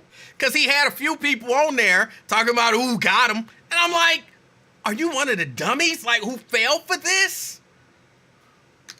I mean, people be feeling themselves. It happens. You know what I'm saying? I'm not beefing with anybody. In the immortal words of the Black Lion, brother, let's move on. That last caller, not gonna say his name, but he knows I don't like him. He tried to clown us when we were talking about the darts. Tried to clown us in the comments what I had said about left-handers and whatnot. And sure enough, he calls in, and what's his last point? The same damn thing I said. That's that same jock ride he did on another podcast, and that's why I don't like him. He killed that podcast because all he does is jock ride. He doesn't have original thoughts. As smart as the guy is, he doesn't relate to people, and he doesn't have original thinking. Oh, boy. You understand me? So, therefore, I could get into how he killed that other podcast because he just wasn't good enough to keep it up as a caller, to take up that side as Glenn passed, after Glenn passed. But I digress. Didn't you used to live in Hamilton? Yes. I did. Then you've seen Glenn Close's character. I seen what? You've seen Glenn Close's character in Hamilton. Oh, yeah, no doubt. You know what I'm saying? I mean, yeah, it wasn't the movie isn't real, but it's based on a true story. Right. Maybe those people are trying to say. If that's based on a true story. Right, if that's what they're trying to say, then at least in that particular case, they're kind of dense. Because clearly I was talking about not something being based on a true story. I was drawing the parallel between wrestling not being real and acting not being real. Now, had, what's his name, Lee Daniels been there in the house with the real person, with their real children when that was going on, it would have been a documentary. And then you're like, now that's real. But this reenactment dramatization was clearly not real. And I think all reasonable people understand what I was saying, except for maybe the person who still thought it was real. And much like the Ron situation, you took time to bully him. Did not bully them. You're an intellectual bully. I explained you can say what you to them. want, but in 20 years of public service and public, comments on radio and podcasts, I can say you're a little bit of an intellectual bully. No. Explaining something in detail to someone is not You called her bullying against it, them. man. No, I said they may be. That's giving the fact that they could be and they could not be.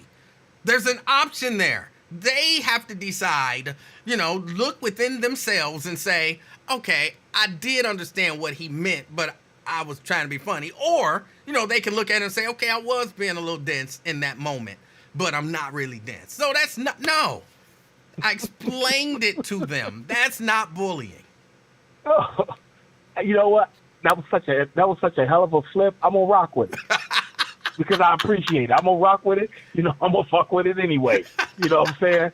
That was a great flip, but that's what I'm saying. Intellectual bully. I am one myself. That's why you can't get that off on me. You understand me? That's why I rock with the show. I like how you don't suffer fools lightly. You understand me? We need more of that on these airways. Sometimes just tell somebody your opinion ain't shit. You know what I'm saying? I'm sorry. I would never do that. I don't know why not. Shit. I mean, yeah, you do it. You just don't know. You know you do it. You do it in a roundabout way, a very sly, coy way, an intellectual way. You understand? You bully emotion. You're sesquipedalian. You use big words and confuse them. While they're wondering what the word is, you done shitted on them. I never and they use don't know big it. words. I don't know any big words. Okay. Indeed. But hey, again, it's always a pleasure to speak with you, Emanuel. Hope you have a great evening and an even better rest of the week. And you listeners as well. All right. That's Fame. I appreciate Fame's call. Let me see. That's what it was. E-Man said if Wyatt can call Al Sharpton permanent suit, you can call Wyatt bail bondsman. Didn't he say that? How is that going in on somebody? It's like calling me short. I'm short. And again, that was in response to somebody saying that it was somehow out of line to call somebody by what they do for a living. And I don't think that that's out of line. If you call me, hey, talk show host, I'll be like, what? That ain't all I do. I do a whole lot of other stuff. But that's one of the things. Hey, shirt maker. I'd be like, what? What? Why you calling me shirt maker? I wouldn't, or it wasn't actually him. It was, somebody else saying, well, why are you calling him shirt maker? Because he makes shirts.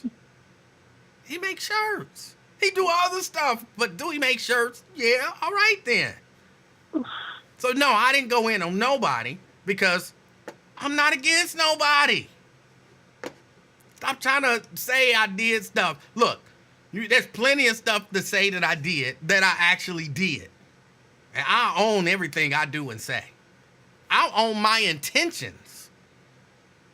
But just because your feelings hurt, don't put that on me like I did something wrong. Ron! Hey, shirt maker. How you feel? I'm feeling all right, Ron. How are you? Snippet cool. maker. Hey, man. Now, Oh my God. excuse me. You all right? Yeah, since you know what I'm doing. So now you full of shit. It has usual. You said, Emanuel, that Kamala Harris didn't say that she was going to do a mandatory buyback. That's what you said. No, okay, here's what I'm going to do, Ron. Here's what I'm going to do. Ron, here's what I'm going to do. I'm not going to say you lying, okay? I'm not going to say you lying because you're probably not lying. You're misremembering. Okay. So what? If I'm misremembering, still full of shit because I was saying she was gonna do a mandatory buyback of assault weapons because I was talking about my AR-15. That's what I was speaking specifically about. And I posted the video, and that's when she did that video interview with Craig Melvin, and she said, because I was saying, how was she going to institute a man or get guns from every American? And she said she was going to do a mandatory buyback, and that's what I posted. But go ahead. One of y'all snitches sat there and said, they reported me and said that I was trying to bully. What they say? What did it say, Emmanuel? I was trying to basically force my opinion upon somebody. Well, hold on. Let me say this. I think a lot of people get confused about a lot of stuff. And this might be one of those things where I've actually had a few other people who got that exact same message who swear that somebody told on them. But it might be something that Facebook is doing, and I don't know what they're basing it on. But it says something like you trying to get other people's information or something like that. And when I tell you, you are not the first person to have received that message and shown it to me and said, what's up with this? I've had... the first person did it. I hadn't seen it before because that was the first person. But since that first person, I think you're the fourth person who has shown me that message where Facebook took something up that you took something down that you put up and said you are attempting to get other people's information or something like that. I don't think anybody told on you, and I don't think initially the first person when they showed it to me, I said, ooh, somebody is after you, whatever. But because I've seen it a few different times, I think it's something that Facebook is doing, but I don't know exactly what. So no, I'm betting my money on Key or Nate. But here, look, I mean, for real, listen to me. I'm telling you, and I'm being as honest. I know, but I'm being as honest as I can. I've seen at least, you're the fourth person who's shown me that Facebook took something down and sent them a message saying, and I don't remember all of the verbatim what it says, but basically you trying to get other people's information or some nonsense like that. Yeah. So they took your information down. And in none of the cases were any of the posts anything that had to do with trying to get other people's information. So I don't know what Facebook is doing with that. They haven't done it to me yet, but I've seen at least 4 people have. I mean, these are people who have reached out to me, or you didn't technically reach out to me, but you posted it to say, look at what I got. You're the 4th person who's done that. So I don't think anybody told on you. I think Facebook just crazy. Well, yeah, But with all of that said, Ron, what happened? What had happened was you said Kamala was going to take all of Americans' guns. I know, and I specifically say it. Because I went back and because you were gonna say all handguns. I went back and specifically said assault weapons ban. I specifically said that. Well, but not all guns. Hold on. Now, let's be clear. Not all hold on. guns. Let's be clear because here, semantics is important in terms of what you said and what you posted. So right. you Okay. said all guns. You may have gone back later and corrected it and posted. You may have gone back later. Let me get it out. Can I get it out? Can I get it out? You go ahead and get it out. Okay. You may have You gone go ahead back and get it out, and but shit. posted that you meant assault weapons, but that's not what you said. And even if that was what you said, clearly I had a misunderstanding because I was saying all guns and you were saying yes, all guns. And I said there's no way that Kamala said she's going to take all of Americans' guns, and you said yes it is. I can prove it. I knew what you was going to do. Hey, listen. So it ain't no misunderstanding. So it ain't no misunderstanding. I'm gonna come get you on the first day of early voting. Okay. I'm gonna come get you and take you to the poll. No, I'm gonna take you to the dispensary and then to the poll, so we can get my weed. That's then, not reasonable. What's not reasonable? Nobody does that. Nobody pays a bet before the bet. That's like saying, hey, we about to play this hand of poker. But here, just give me the money and let me spend it before we play the hand, and then we can play the hand. Nobody does that. I'ma pay for the bet. I'ma even do you one better. I ain't gonna even get an ounce of weed. I'ma get a quarter ounce of weed. I ain't gonna tax you like that. I ain't gonna tax you like that. No. Ron, but our bet was a simple bet, and I'm a man of my word, unlike Twin. No, I am a man. Like that. I'm a man of my word. I ain't gonna do you like that. Hold on. We bet $25. I didn't bet no weed because I'm not buying you no weed.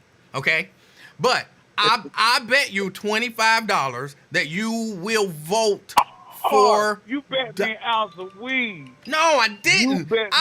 No, you said an ounce of weed. I said at the time, I will not be buying you no weed. We can bet $25. You bet me an ounce of weed. Oh my goodness, you have a hard. That weed is messing with your memory, bro. Everybody can tell you with 100% certainty that I did not agree to buy you no weed. I agreed to give you $25 if you don't vote for Trump. But I don't believe that. And then I tried to amend it to say, and if you do vote for Trump, or if you don't come and get me to let me see to prove it, then I get the $25. I did not agree to buy you no weed. I wouldn't agree to that. Amen. It's $25. What you do with your $25 is on you.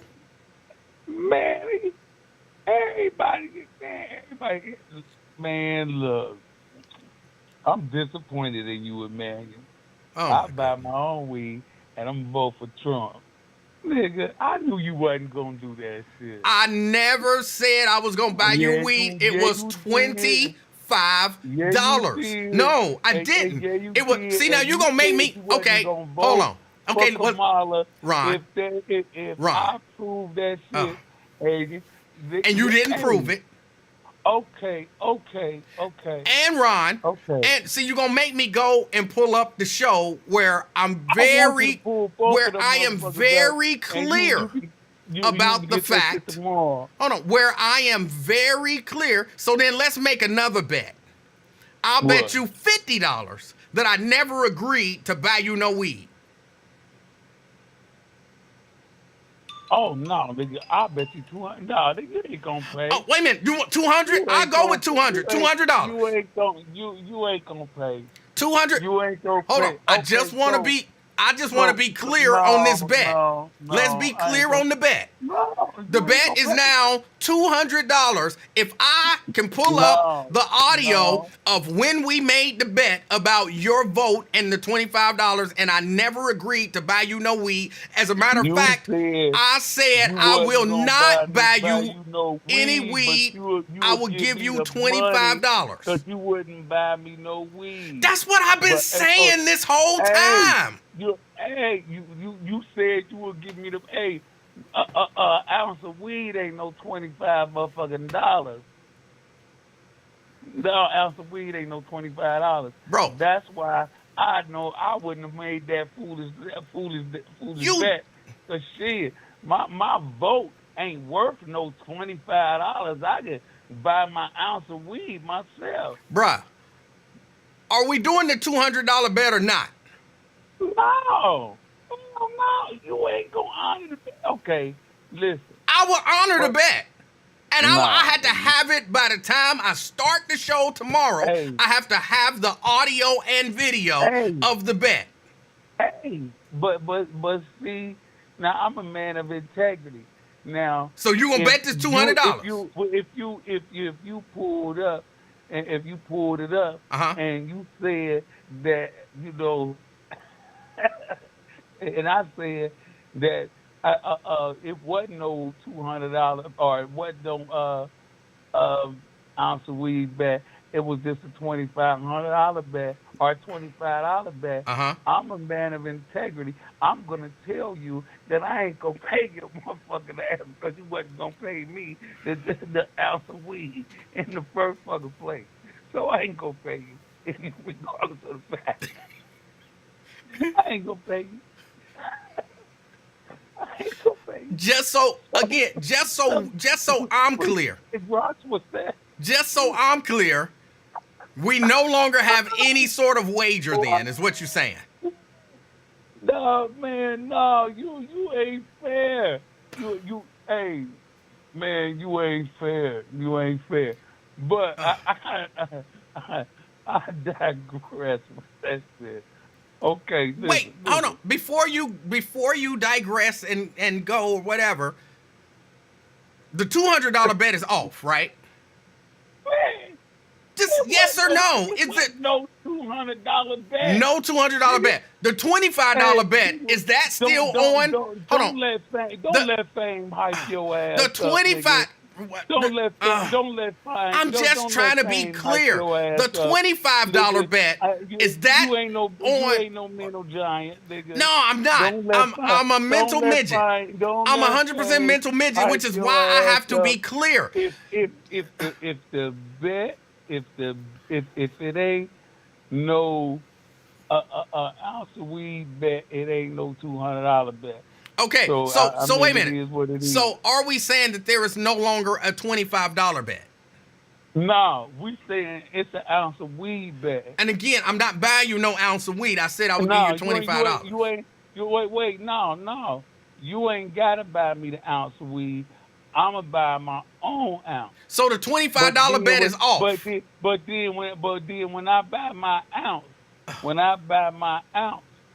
and I take you to the polls, and you don't see me vote for Donald Trump, you gotta give me my money back for that ounce. The bet was $25. Is the you said $25 bet weed. on or is it off? No, you said an ounce of weed. I never said no ounce of weed. Is the $25 bet on or off? No, I want to do the $200 bet, and you pull up that I said it wasn't an ounce of weed. I said it was an ounce of weed, and and I'll pull it up. Shit, I can pull it up. I don't I even know. put that- I'm halfway confused about. So we not betting No. on nothing now, right? No, we betting an ounce of weed that we betting. We're before. not betting no ounce of weed. We never bet. You proposed an ounce of weed. I shot that down. I said $25. So, okay, the $200 bet, clearly you don't want to bet that because you would owe me $200, and you already said that you would not honor that bet. So that bet is off. The $25 bet, my guess is that bet is off too. Nigga, don't let fame hype your ass up. This is a simple yes or no question. Do Hey, we have I a bet? ain't selling my nigga. What I just say? You said a whole lot of nothing. $25. I said Can I you- ain't selling my vote for $25. So What so part that's of a that? no. We're not betting the $25. That bet is off. I ain't saying we ain't never bet no $25. Okay, so that bet is off. So we no longer have any wagers. Okay. Nigga. I can accept that. Hashtag Trump 2024. I'm have my shit, have my ass on have my ass right out there on early voting, first in line, nigga. You reneged on the bet. Hey, but look, so did you go to church Sunday? Of course. You go to church every Sunday? Yeah. Why? What do you mean why? Why? To get the word, to fellowship with like-minded people, and to run sound and shoot video and live stream. You get paid for all that? Why you worried about my money? I mean, I would get paid for all that. But no, I ain't worried about the money. But, you know, so you went to church and on Sunday and all that shit. And so you believe in angels. Yes. You believe in demons. Yes. So why you always be trying to clown me about what I told you on your podcast about my angels and demons? Who tried to If you clown you? believe in- When did I try to clown you? No, you and Brett was trying to clown me Friday. When? Please And- tell me, what did I say to clown you? I mean, we was talking about the entities and all that other little shit, but I was talking about the what? I'm sorry, I didn't hear what you said. I didn't hear you. No. Oh, no, yeah. But I'm saying now, why you and Brett always be trying to clown me if you believe in that shit? Okay, Ron. How did I try? No. Hold on, listen to the question. Please listen to the question. Please. How did I try to clown you? I don't exactly know the specific words that you use, but you know what clowning is. Hold on. Maybe I don't. Wait. Hold on. Maybe I don't know what clowning is. Hold on. During this conversation, we have established that I am a mental midget. Okay, so maybe I do not understand what it means to clown somebody or to go in on them or anything like that. You told us a story. Wait, hold on. Let me get this out. No, Ron. Let go in on them. You know what go in on them. No, apparently I don't. Apparently not. No, you know what it means in your definition. Yes, in my definition, yes. You know, yeah. What do it mean in your definition? It means to say insulting and or antagonistic things about that person, maybe in an aggressive way or something like that. Yeah, and I wouldn't say aggressive. I would say passive aggressive. Either way, they still got the word aggressive in there. So what did I say? What? So wait a minute, because you won't answer my question. I did. You won't. You didn't answer my question. You answered my question with the question. I want you to answer me. I What? want you to answer my question. Ask the question again. I think I've answered every question you asked, but I'll answer another one. Why? Why? Why? If you believe in angels and demons, Uh-huh. why would you clown me all the time? But you and Brett was clowning me on Friday. Why would you do that? Well, here's why that's a difficult question to answer. Because I don't believe I did it. And if Okay. you can tell me what I did, I can tell you why I did it. But I don't believe that I did anything that clowned you in any way, shape, or form. See, well, you want me to hold you down to a particular, but you know that I can't hold you down to a particular. But you want me to because that answer would mean- for that would something mean- that I that don't would even mean know I what would- it is. That would mean I would have to hold. That would mean I would have to repeat what you said verbatim. No. And- Just and- give me and an I- since I idea. can't- You since don't I have to. can't It doesn't have to be repeat verbatim. what Just you give me an said idea of what I said. verbatim. Okay. So, again, you clowned me before. You've done that before. Just like. What did I do? Wait a minute. Just like you said time and time again that I was a Republican and I be viewing stuff off the dark web. You said time and time again stuff like that. That I did say, yes. But why would you do that when you know it's not true? I don't know it's not true. I But I've wholeheartely told you- believe but it I've is to- true. But I've told you it's not true. So you calling me a liar right now, right? Hold on, let me think about that. Yeah. Yes. I believe here, and let me explain my definition. I don't give a Can fuck I- what you believe. Hold on, can I- Your belief is insignificant because I don't give a fuck what you believe because I know it was absolutely positively true. And see, what the trip is, Nate be a smart ass all the time, and What that got to he do was with a- me? He thought he was being a smart ass when he was talking about me getting a Democratic ballot on Friday. He What thought does he was that being a have to smart do ass. with me? No, it has to do with you calling me a Republican and you either being real wrong and looking like shit and your integrity looking like shit because you said I was a liar, but you a liar because because I said I was an independent and Nate proved it on Saturday or on Friday. Ron. No. The preponderance of the evidence proves it. The preponderance of the evidence proves it. So that means you full of shit. You know, man. Ron. Ron. So and it's a trick when you say shit like that. When you say I'm going off the dark web and I'm a Republican and this is what Republicans do and all that shit. But Ron. see, you full of shit. Ron. Let me say this. May I speak? Emmanuel. May I speak?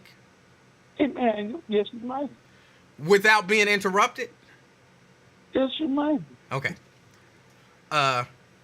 First, you never did tell me what I said to clown you. Okay. And all right. So I reject that I clowned you. And unless you can show me where I did. Hold on. I thought I was going to be able to speak. I thought you were going to let me speak uninterrupted. I asked you and you said you would. Second, I want to be clear. Because this is a distinction that I love to make because it's reasonable. It's reasonable for you. No, it's reasonable, period. It's reasonable for you. I didn't say that you are a Republican. I Yes, said, you did. Can I get it out? Yes, you did. Can I get it out? Yes, you did. Yes, Can I you did.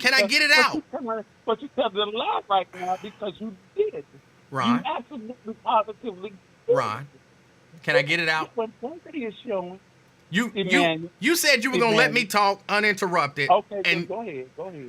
okay, I did not say that you are a Republican. Wow. I said I believe you're a Republican. Wow. That is a difference, and it makes a huge difference in terms of whether or not what I'm saying is true. Now, if you say you're not a Republican, cool. That doesn't mean that I believe you. Okay? So when I say I don't believe So when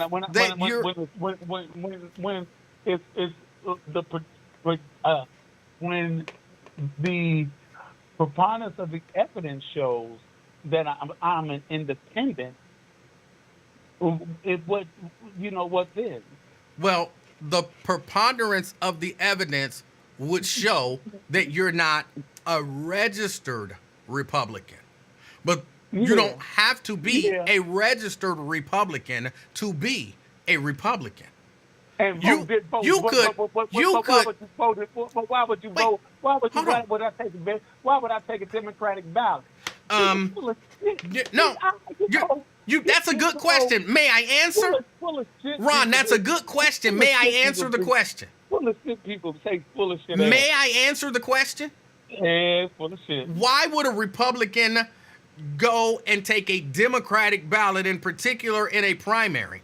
Because many times what Republicans and Democrats do it as well, what they want to do is infiltrate the other party and put in the weakest candidate so that the candidate that they actually want to win has a better chance of winning. It's not a novel strategy. As a matter of fact, it's been talked about and publicized on a regular basis. But I told you I was an independent.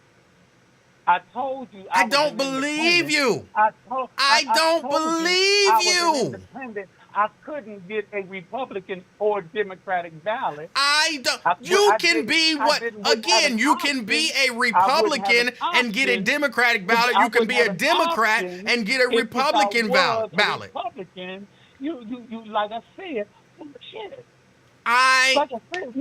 This ain't the house. I don't believe you. It don't make a difference. But this whole conversation is about what I believe. What I prove you to be, and that's what I. But you haven't. But again, what I'm telling you is that doesn't prove anything. Is it evidence of something? Sure. It is not proof of anything. Boss. What? What are you saying? What are you saying? Huh? Full of shit. I don't understand what you're saying. I said Fox. Hold on. Wait. Are you saying fa? SOS. Full of shit. Fox. That's not a word. You can't just be blurting out. You can't just be blurting out Foss. Nobody knows what that means. Hey, it means full of shit. That's not reasonable to just blurt out in the middle of a conversation. It's Foss. I thought you were actually trying to say a word, but something was getting stuck or something. And you're like, bot. And I'm like, what are you saying? It's Fox. Oh, my God. It's the acronym for full of shit. But so I can't say for a fact that you're lying, but I believe that you're lying. Hey, listen. Yes, sir. Okay. For real. Now, you know we got to make the announcement because some people say we beefing. Yeah, they will. That don't log on to the show. But we ain't beefing. I give Emanuel shit, and he gives me shit, but we ain't beefing. We not beefing. Ron is all right with me. His head meaty, but we ain't beefing. I'm gonna see you. It's 100, man. All right. Thank you, Ron. I didn't know what he was saying. What is he saying? What is he saying? Bah. I didn't know. I was confused. I promise y'all, I was confused. But he said I went in on him, and he would not tell me what. No, he said that I was, I don't remember his word he was using.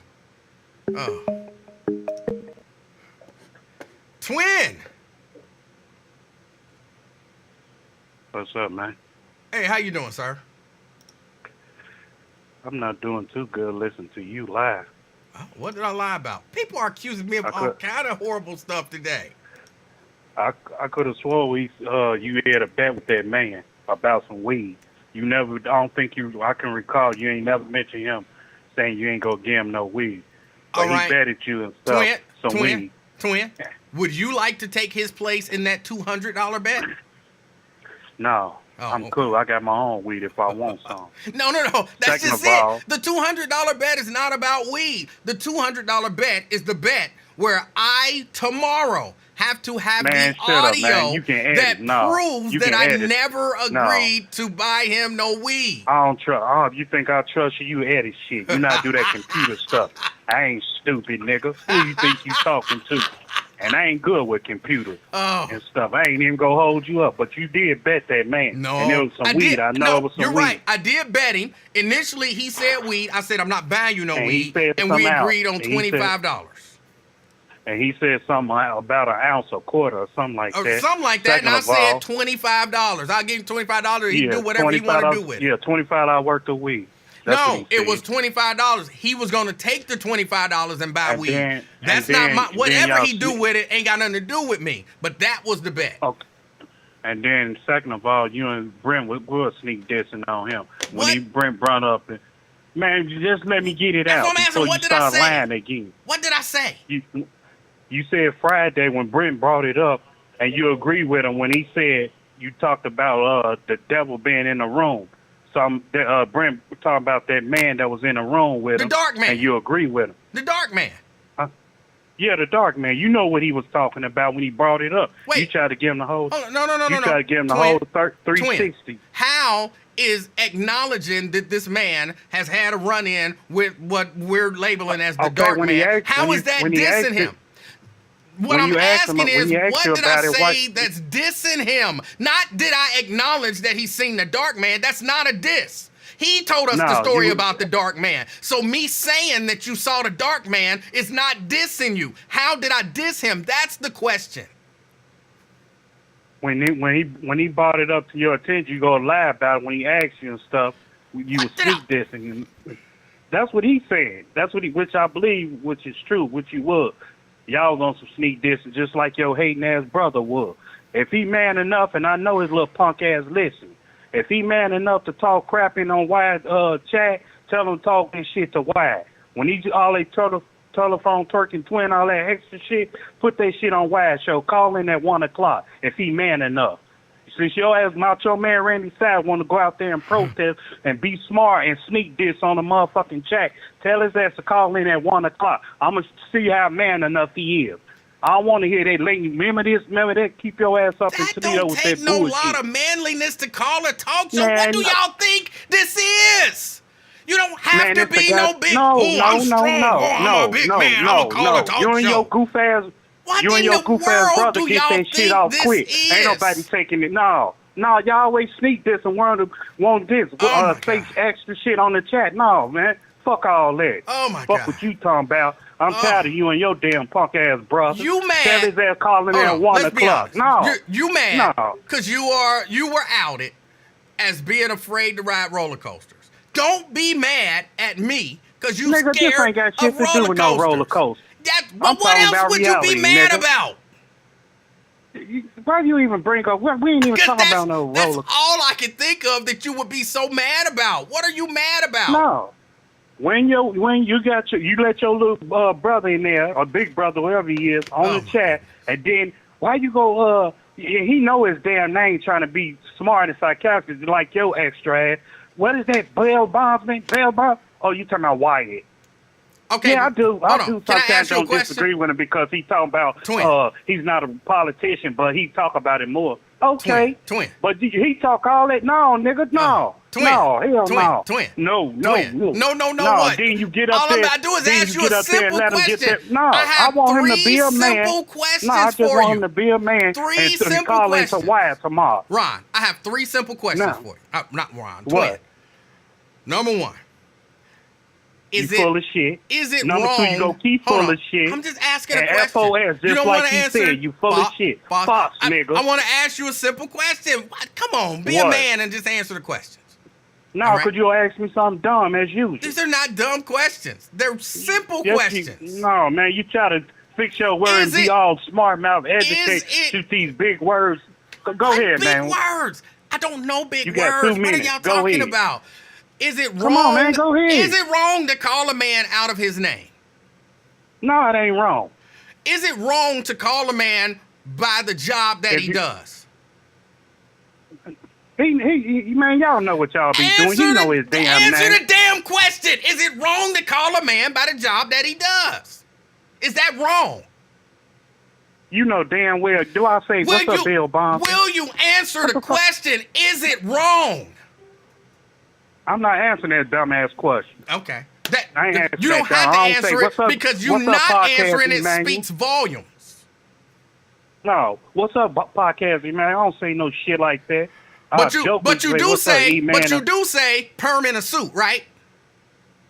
Hey, I mean that because I don't like the Wait a dude. minute, is that I wrong? definitely mean that. Is that wrong? No, it ain't wrong because Why? if I don't like his ass. Okay, and Nah. if he don't like Wyatt, then how is it wrong for him to call him a bail bondsman if it ain't wrong for you to call that man perm in a suit?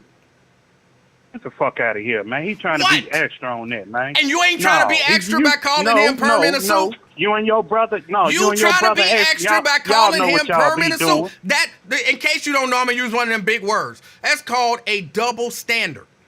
You Ain't no can't damn have double the standard, standard no. that it's okay for you to call that man out of his name, but it's wrong for somebody to call somebody that you like out of their name. Either it's know wrong to what the call hell a man y'all be out of his doing. name, or it ain't. No. Is no. it He know wrong what or he- is it not no, wrong? He know what he be doing. He know Just what like he be you doing. know what Get you his doing money- when you call Al Sharpton perm in a suit. You know what you doing. Is it wrong or is it not wrong? No, it's not. Then you can't say it's wrong when somebody else do it to somebody that you No. like. Go on with the extra shit. You ain't flipping the script on me. I'm still keeping that same energy, nigga. Fuck what you talking about. Your brother know You're right. damn Logic well wrong. and He reason. wrong. Logic and reason You know damn ain't wrong. got no place in conversations nowadays. You said what?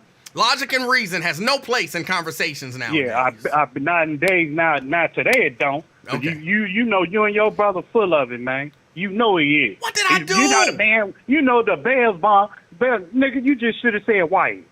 You know what the hell you should have said Wyatt, nigga. Just like you should just saying say that shit to Sharpton. be- No, he know he's saying that to be funny because he knows Just I like don't you fuck with him. saying perm in a suit no, is to be no. funny. It's the I same don't- thing. If I don't like you, Emmanuel, I ain't gonna put you out there. If I don't fuck with you, I just don't fuck with you. Then why If do a you lot of call that niggas man all- perm in a suit? Man, If just you shut don't up like and him, just then listen. just don't You- talk that's about your- him.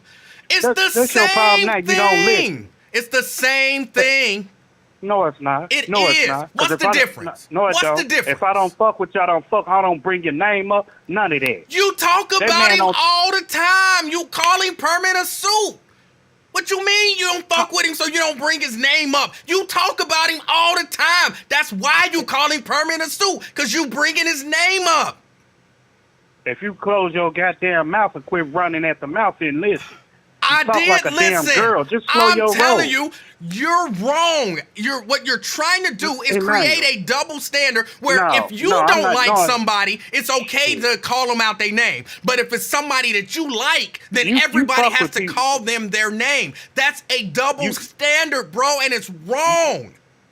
You really mess with people just to irk somebody's nerves, right? You Who do am it I on messing purpose, I with? see. This is but you can have simple your logic. little Kermit the Frog ass show. This is you can have your simple Kermit the Frog- logic. No, you fuck with people on purpose. Now, I've been Pete Game about your extra ass. Grow up sometimes, man. I don't know what size you wear, but keep wearing that motherfucker. But you know what I'm talking about. Let me listen here. If I don't like you, Emmanuel, and I don't fuck with you, I'm not going to bring your name up.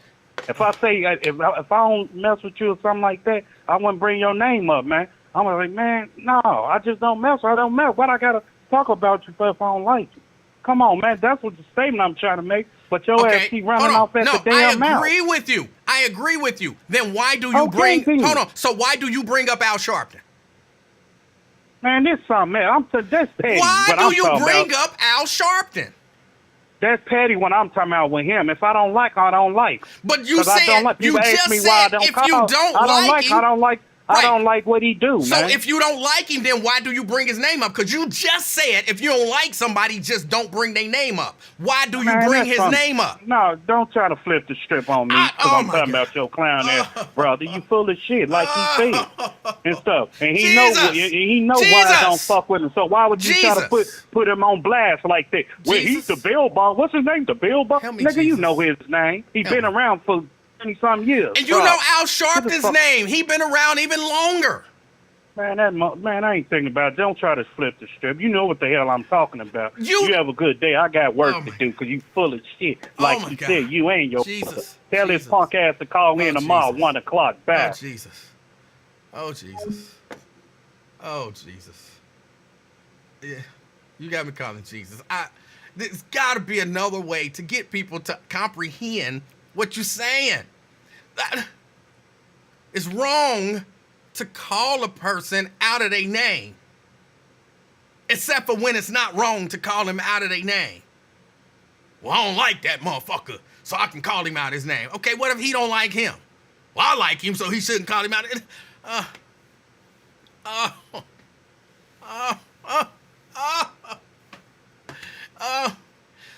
Now look, none of y'all should be calling each other out of y'all names. Okay? None of y'all should be calling people out of y'all names. You shouldn't be calling him Perm in a suit because it's disrespectful. Like, you ain't even calling him the activist. You know what I'm saying?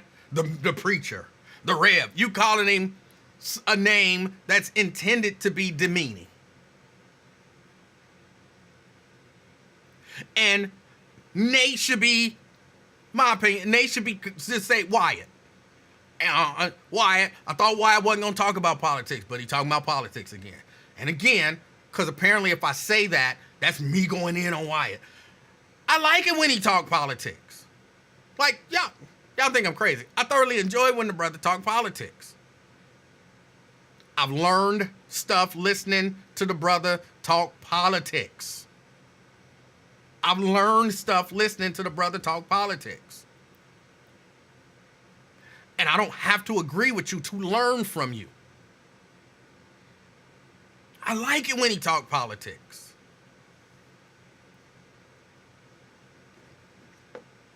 But if it's wrong to call him a bail bondsman, it's definitely wrong to call Al Sharpton Perm in a suit.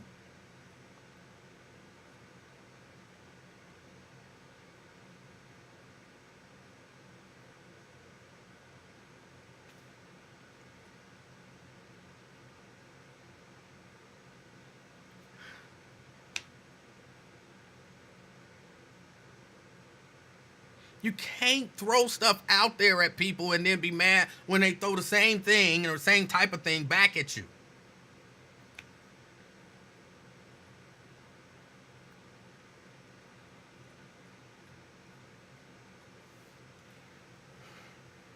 I don't know. I don't know what to say. Look, y'all keep accusing me of doing stuff, but can't nobody actually tell me what I did.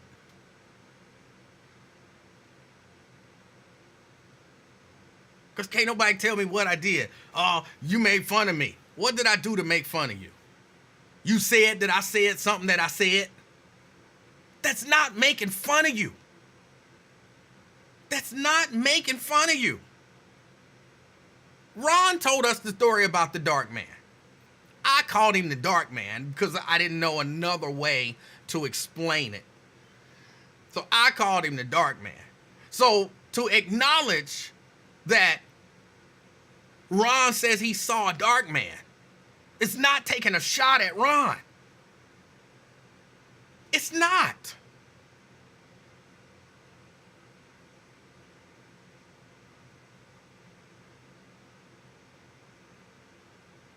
To acknowledge that Nate calling him the bail bondsman is very similar to him calling Sharpton perm in a suit.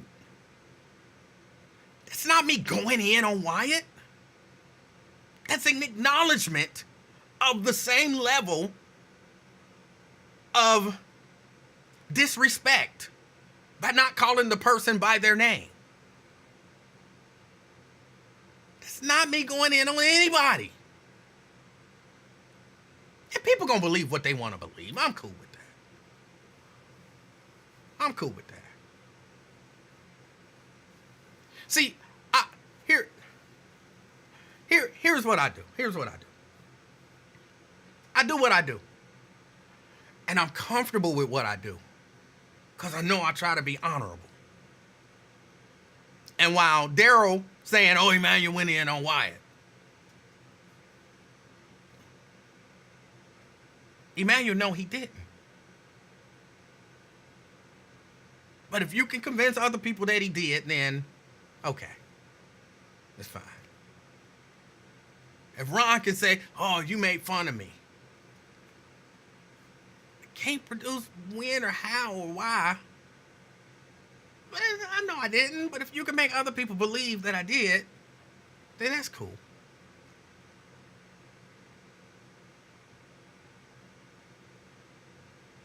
I keep telling you, I ain't got no enemies out here. Well, people might consider themselves or me their enemy, but I don't consider them my enemy.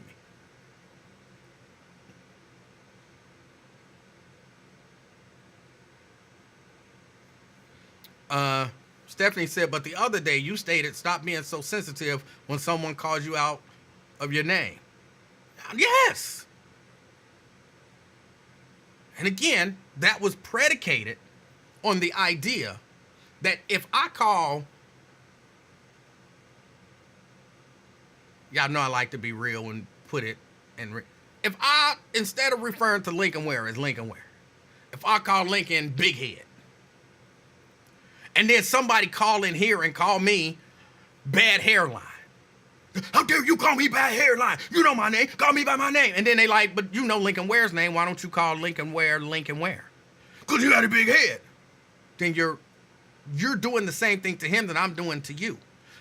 I can't be sensitive when I treat other people that way. And then somebody flips it and does the same thing to me. That's what I'm saying. If you want everybody to address you respectfully, address everybody respectfully. If you comfortable addressing people disrespectfully, you can't be all bent out of shape if somebody addresses you disrespectfully. Ain't that the golden rule? You do unto others the way that you would want others to do unto you, or something like that.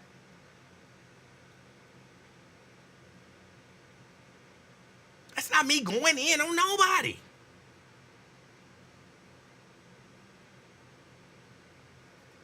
And yes, I still stand by that, Stephanie.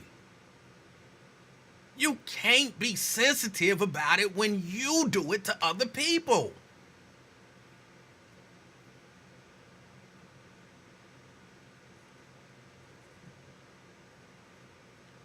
I thought we was grown-ups. I thought we was grown-ups in the mud.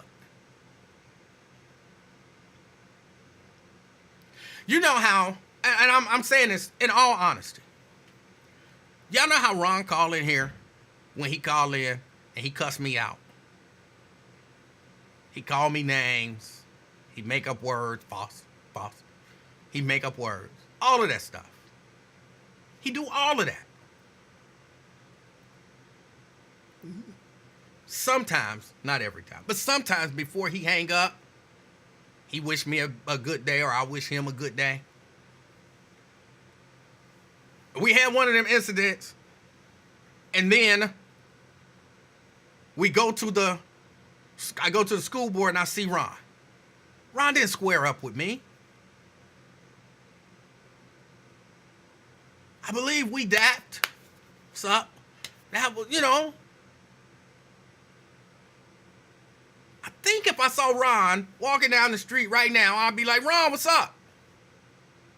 Bro, you need a ride? You know what I'm saying? What's up? And we wouldn't be beefing. And he cussed me out almost every time he called and called me names. I just told that brother, I don't believe him. I think he's lying.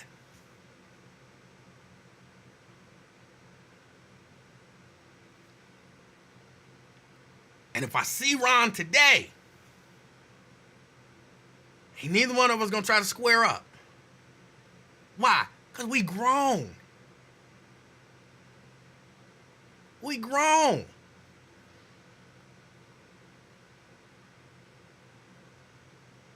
Do I like it when Ron cusses at me? Sometimes, yes, because sometimes it's funny. But do I like it when people cuss at me? No. Do I understand the heat of the passion or moment and, you know, the fact that it's just this platform, which to some degree, this ain't real life. When I hit that button and it fade to black with the element screen, life begins. I go and live life.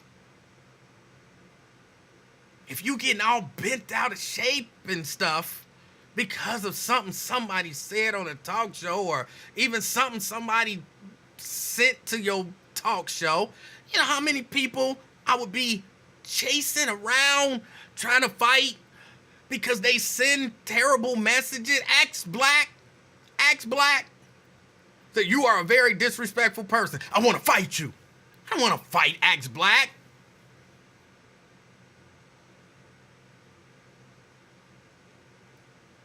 You say stuff to get people to want to square up with you. Those are weak people. Those are the actual mental midgets.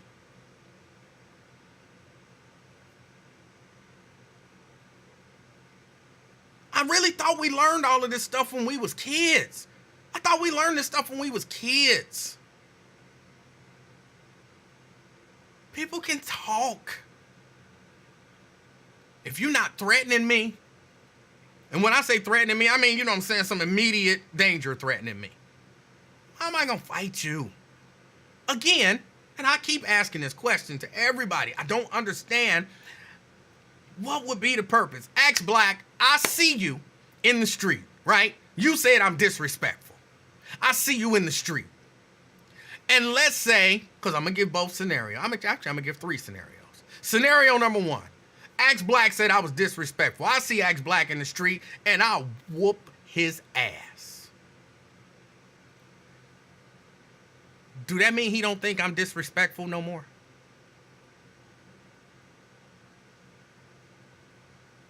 Okay. He say I'm disrespectful. I see Axe Black in the street. I approach him, and I get my ass whooped. Do that mean now I think I'm disrespectful? I have to believe that way now from moving forward? Okay. He say I'm disrespectful. I see Axe Black in the street. We fight and we come to a draw. Now we both all lumped up. What did we solve? What did we solve?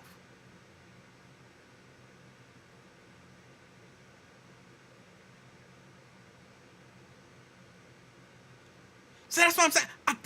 I think reasonable adults understand. Reasonable adults. Not every adult is reasonable, and not every reasonable person is an adult. Reasonable adults understand that's not the way to solve problems. And they control their emotions enough to not be in that situation.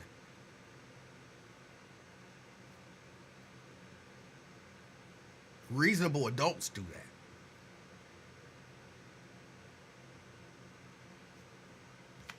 I don't understand what be going on. I really don't.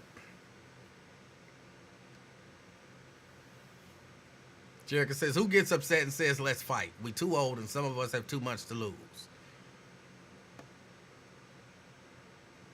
But I got the mindset of, back just out of high school. Why am I fighting? I will fight to defend myself.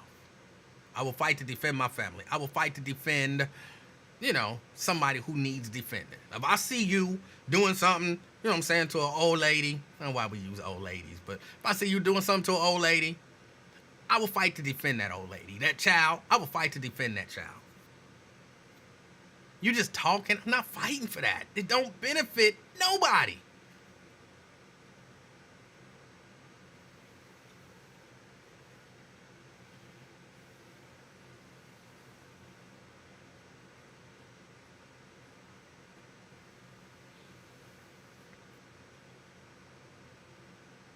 It's usually for mentally weak people.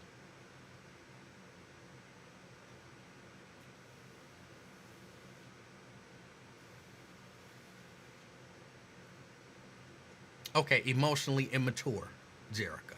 Either way. But here's my real question. Why is everybody always trying to get me in the middle of stuff? Why?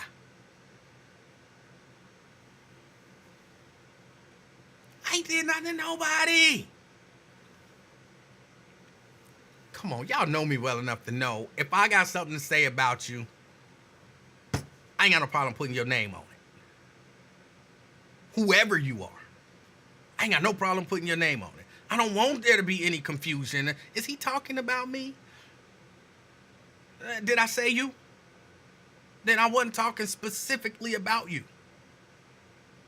If I said Wyatt this, if I said Lincoln this, if I said Nathan Ivy this, if I said Fame this, if I said Ron this, if I said whatever, if I say your name, I'm talking specifically about you. If I don't say your name, I'm talking in general. And if the shoe fit, that's fine.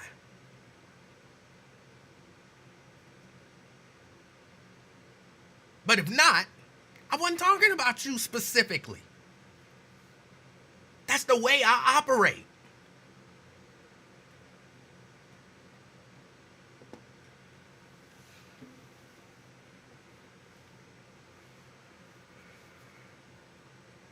Put me in it.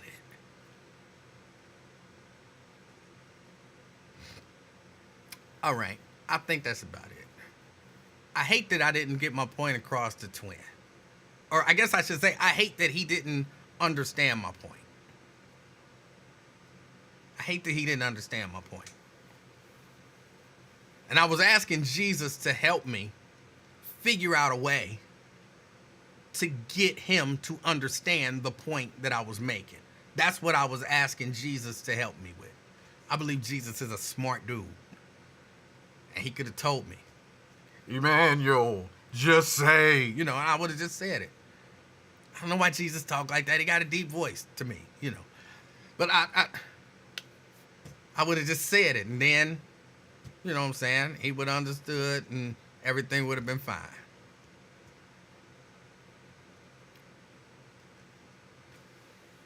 Should say she needed to decompress after the show. I was having a good time. I was having a good time on the show. Twin get mad. See how childish he is? I know I'm supposed to be serious all the time. Just serious. I'm serious. Please. LaDonna says, why are people trying to make you and Wyatt enemies? I don't know, and people been trying to do it for a while. People been trying to do it for a while. I can't speak with 100% certainty about what people say to Wyatt. I can't. I can speak with 100% certainty about what people say to me about Wyatt. And I don't care. I like the dude. I like the dude.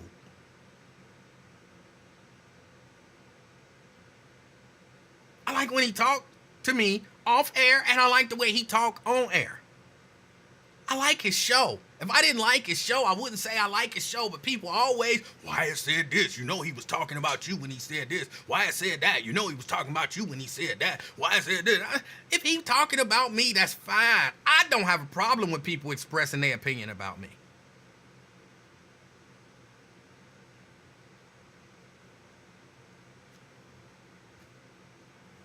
trying to get me to be like, oh, that Wyatt. Oh, Wyatt. No. No. I'm going to tell y'all a secret. I told Wyatt this when we first started talking and kind of collaborating. I told Wyatt this, and I meant this. Wyatt, if I ever have beef with you, like some for real beef, nobody will know it. I'll call you, and I'll tell you, I didn't like it when you said this. I didn't like it when you said that. I'll call you and say it. And I meant that. If I ever have beef with Wyatt, if I ever feel like Wyatt is being disrespectful to me, I'm going to call that brother off the air, and I'm going to say, yo, Wyatt, hold on, you said so-and-so. Was you talking about me? Because if you was, I think that was really disrespectful. That was out of line. And I feel like he would have a conversation with me. But you also can't convince me there's not people over there, you know, saying to Wyatt, oh, he said this. You know he was talking about you when he said this. Oh, he said that. You know he was talking about you when he said that. Oh, you shouldn't affiliate with him because he a clown and people ain't going to take you serious if you affiliate with him. Oh, you shouldn't affiliate with him because he ain't, you know what I'm saying? All of that kind of stuff.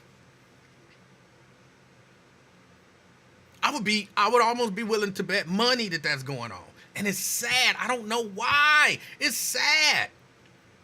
Why can't two black men disagree on some stuff, agree on some stuff, you know, go back and forth, all of that kind of stuff, without somebody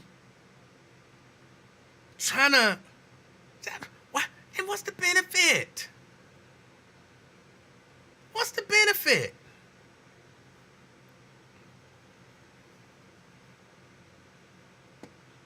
Sierra say, bring back the king and I. Make sure you're on the flyer this time. People, y'all don't know, people actually did try to drive a wedge even with that. And when he, see, I'm telling secrets I maybe shouldn't even tell, even though I think he told this. When he did the flyer for that, I don't know if that was the last one or whatever, but when he did that one flyer and, you know, we were on the air and I had an attitude because I wasn't on the flyer, I think everybody understood that was ridiculousness. I wasn't really upset about not being on the flyer. He had actually called me like, bro, I made this flyer, and I don't remember if he was like, I forgot to put you on the flyer, or, you know, I didn't put you on the flyer or whatever. And I was like, so, and he was like, no, I just wanted to make sure because I was trying to do it real quick. And, I want to say, you got away from me, whatever. I was like, that's cool. I said, but when we go on the air, I'm going to act like I'm upset about it, just so you know. How you going to keep me off the flyer? And we kind of laughed about it. And he was like, you know what I'm saying? You go wherever you want to go with it. It's all good. And I'm like, yeah, it's all good, bro. It's all good. But people actually,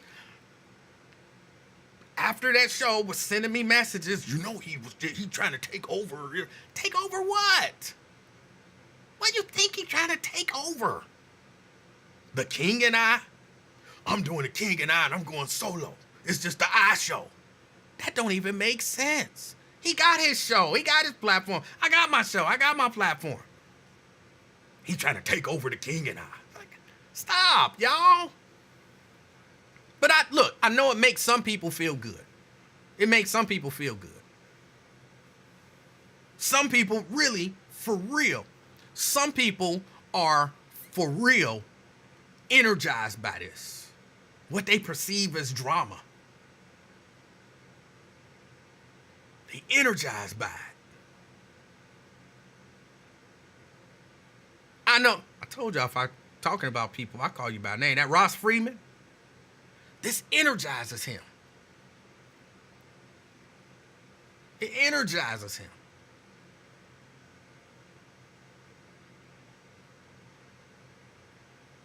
I know for a fact he one of the ones talking about, oh, Emanuel this, Emanuel be hating on you on his show. Emanuel be this. I know it because I've seen it in the comments. Emanuel, your enemy. I've seen him put that in the comments. So that I know for a fact. I don't know what he get out of it.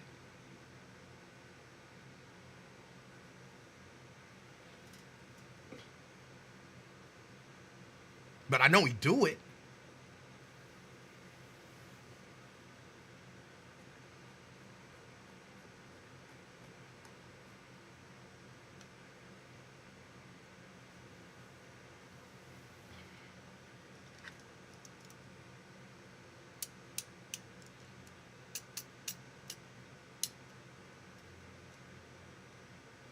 And look, Nate and Wyatt can have their differences. Ain't neither one of them, to my knowledge, they both reasonable dudes. They might have beef. They might, be angry. But these brothers ain't out here trying to hurt nobody like y'all want to see. Some of y'all won't be satisfied, and at least I hope with me you won't see it. Some of y'all won't be satisfied until there's a news report. Talk show host killed so and so, and then y'all, it is gone too far. See, it's gone too far. I told y'all shouldn't have been acting like that. And some people would be like, oh yeah.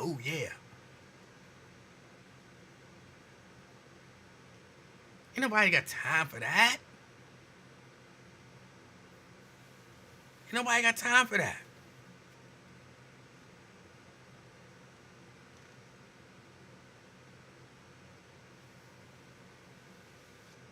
Some people do thrive on mess.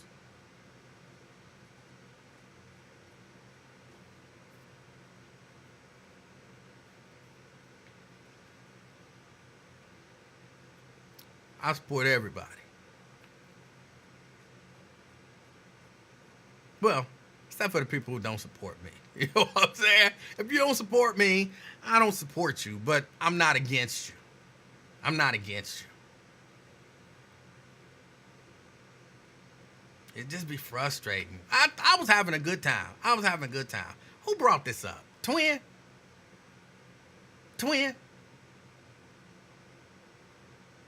Again, thriving on just chaos and drama.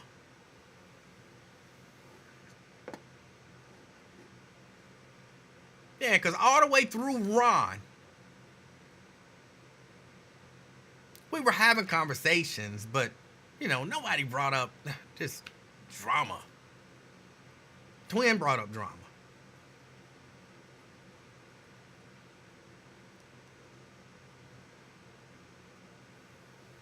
I'm against that level of drama, Twin. I'm against that level of drama.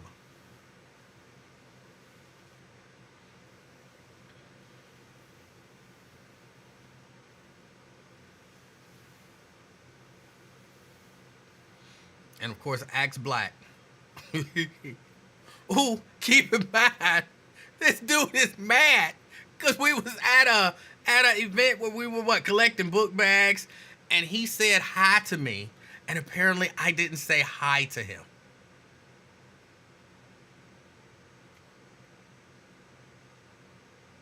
He said hi to me, and I didn't say hi to him. That's the level of, Jerica, emotional intelligence that we're talking about here. You and your low emotional intelligence ain't dragging me down there.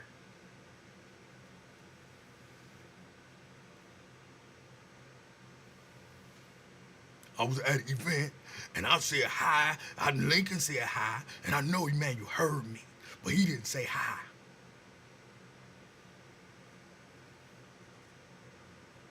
That's what we're talking about.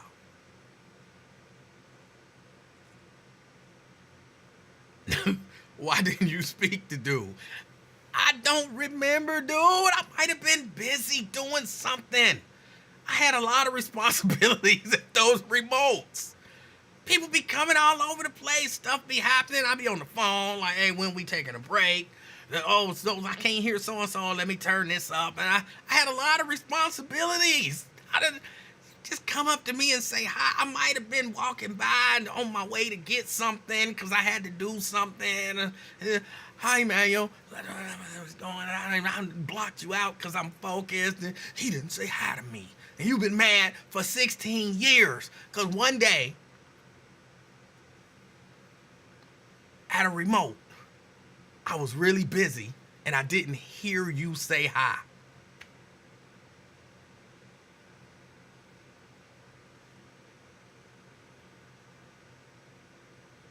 Look. You was the diva acting in.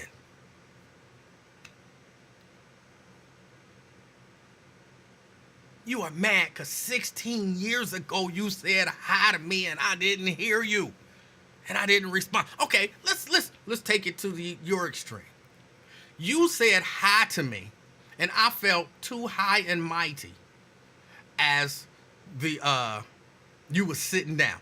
I don't remember you, bro, so I'm trying to come up with scenarios. I was sitting down, I might have been doing something. But it don't matter because let's say I was sitting down, I was on my throne, I was too high and mighty to talk to you. You've been mad about that for 16 years, bro. That mean a whole person could have been born and have a driver's license today, and you still mad about something that happened before they was born.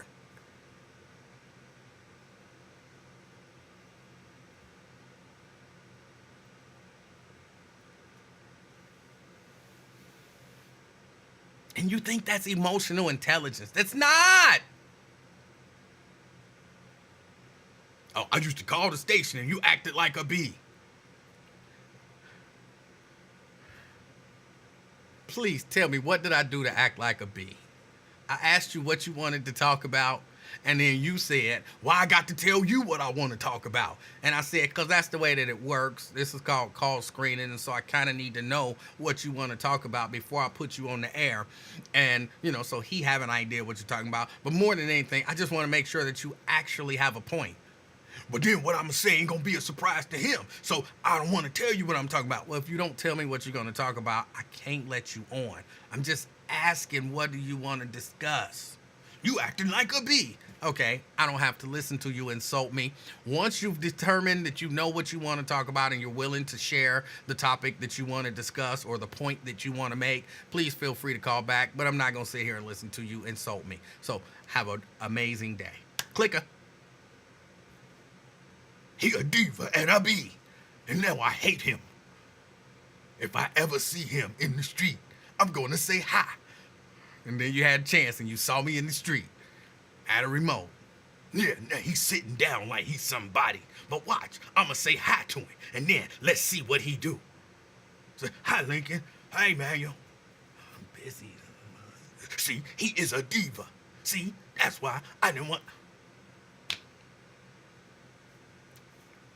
That's matured in the mud. He said even Lincoln wanted to whoop your A. Well, that's different. That's different. Oh.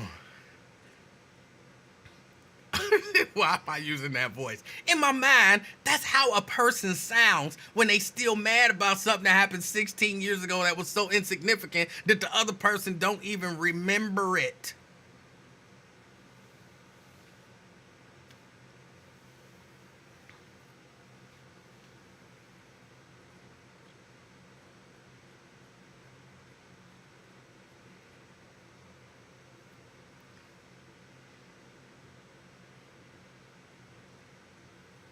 All right, I think I'm done. Y'all can be as dramatic as y'all want to be. I'm not playing into it with y'all. I'm going to keep doing this show not this way, because all of this shouldn't even be conversations that adults should have to have. So I'm going to keep doing my show the way that I do it. I'm having fun. Yes, I'll talk about some serious stuff. Yeah, Ron will cuss me out, and I'll prove him wrong time and time and time again, and all of that good stuff. But y'all ain't gonna get me all. It ain't happening. It ain't happening. I'm not getting all caught up in y'all stuff. It is what it is. Y'all got to get ready to get out of here. I got some stuff I have to do. Plus, it's like 6:15. I hope everybody do a poll. Ask your audience if you a diva. I'm agreeing with you. I'm a diva. And I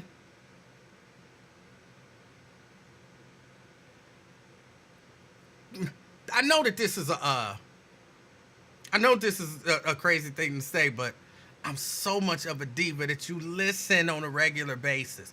You know you don't have to listen. You know you don't have to listen. Like, oh, I can't stand this dude. Oh, I hate the sound of his voice. He's such a diva. Let me turn him on. Oh, he late. Why is he late? Hurry up. Get here. Oh, stay late. What? What? Ah. Ah. Ah. It's crazy. I listen to the people that I don't like because I like listening to them. You don't have to. I mean, you can, but you don't have to. Such a diva. Can't stand that diva. Saw him 16 years ago and he didn't say hi. F that diva. That's why Lincoln wanna beat him up. And then I called the show 20 years ago and he was a diva. I can't stand him. It's 3:15. Why ain't he on yet? It's 3:30. Why ain't he on yet? Ooh, it's 5 o'clock. Why ain't he going off? Can't he stay a little later? Damn diva. Stay later, diva. You damn diva. Just stay later. Ooh, it's 6:15 and the diva's still on. I'm gonna make some comments on the diva show. Can't stand that damn diva.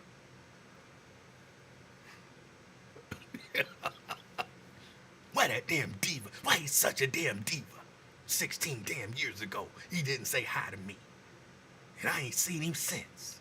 Except for when I go on his show every day and wonder why he late and why he won't stay later. Damn diva.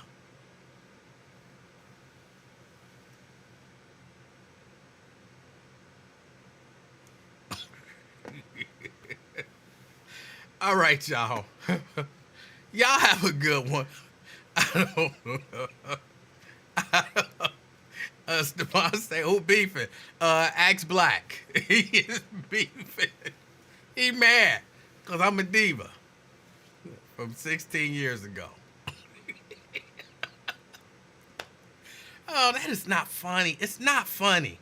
It's not fun. Look, I just watched an episode of Andor. I just watched the episode of Andor. One of the episodes is called The Axe Forgets. The Axe Forgets. And what it was about, the dude gave the analogy. He said, you know, when an axe cut down a tree, the axe forget. The axe don't remember every tree it's cut down. But that tree never forget.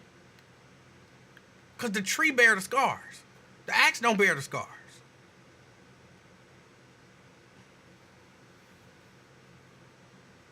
So, here, let me do this. Stop making me laugh. I'm trying to be serious. I'm trying to be serious.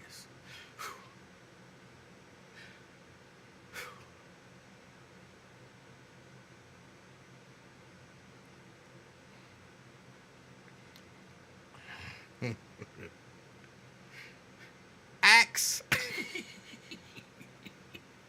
I didn't even think about that. His name is Axe Black.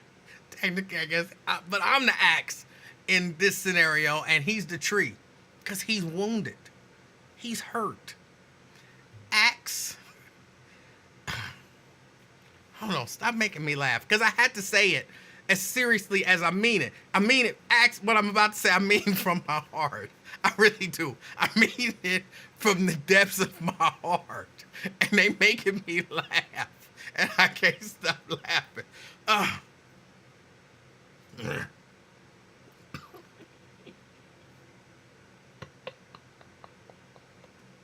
This is so not funny.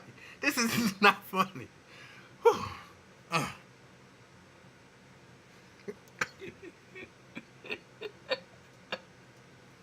Axe, I promise you, I mean it from the bottom of my heart. Ignore. I have a condition. I can't. Axe. I apologize for ignoring you. Okay? I don't even have an excuse to make. I apologize. If it hurt your feelings or whatever, I'm sorry. I never meant to hurt your feelings. I apologize if you felt like I was rude to you when you called into the radio station 20 years ago, whatever. I apologize. I never meant to hurt your feelings. I never meant to make you feel disrespected or beneath me or anybody else. Never my intention. So if you are or were hurt, I apologize and I ask your forgiveness. And that's all I can do. And I really do mean that from the bottom of my heart.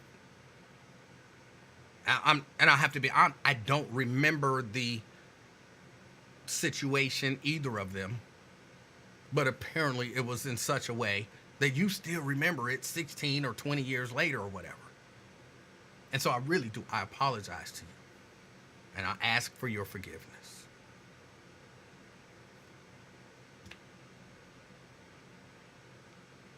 That's it. That's all I got. There's nothing more that I can say, in all honesty, because I don't remember it. But I know me enough to know that it's very rarely ever my intention to hurt someone. And definitely not my intention to hurt someone that I don't know. So, I apologize.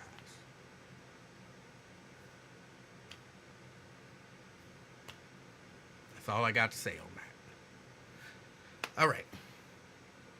And y'all, that was sincere. That was for real. That was sincere. Now, you don't have to forgive me. You can still be mad. It's your right because you bear the wounds for it. So you don't have to forgive me. But I know that what I just said was 100% sincere. So there's that.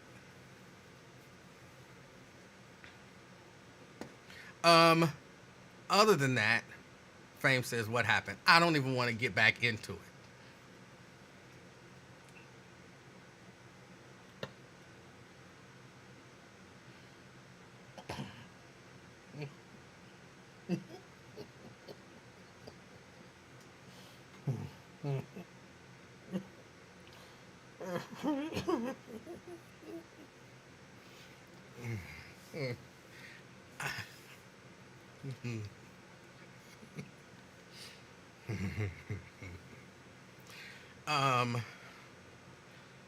I appreciate y'all checking out the show.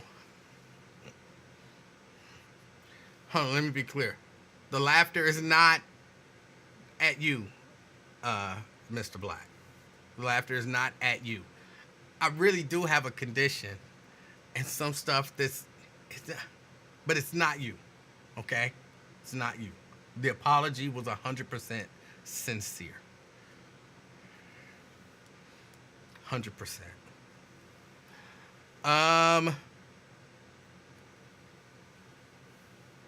Hold on.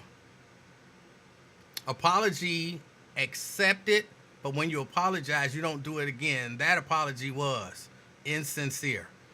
How do you know that I would do it again? That would mean that I would have to see the dude, he would have to speak to me, and then I would have to ignore him a second time. I haven't done that. Stephanie, what you got against me? Why we beefing? I didn't do nothing to you, Stephanie. How you saying that my apology was insincere when it was 100% sincere? It was 100% sincere.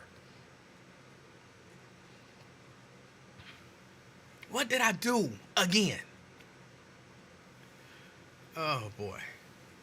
DeAndre say Mr. Black is extra pissed. Now, I hope not, because that was a sincere apology. That was a sincere apology.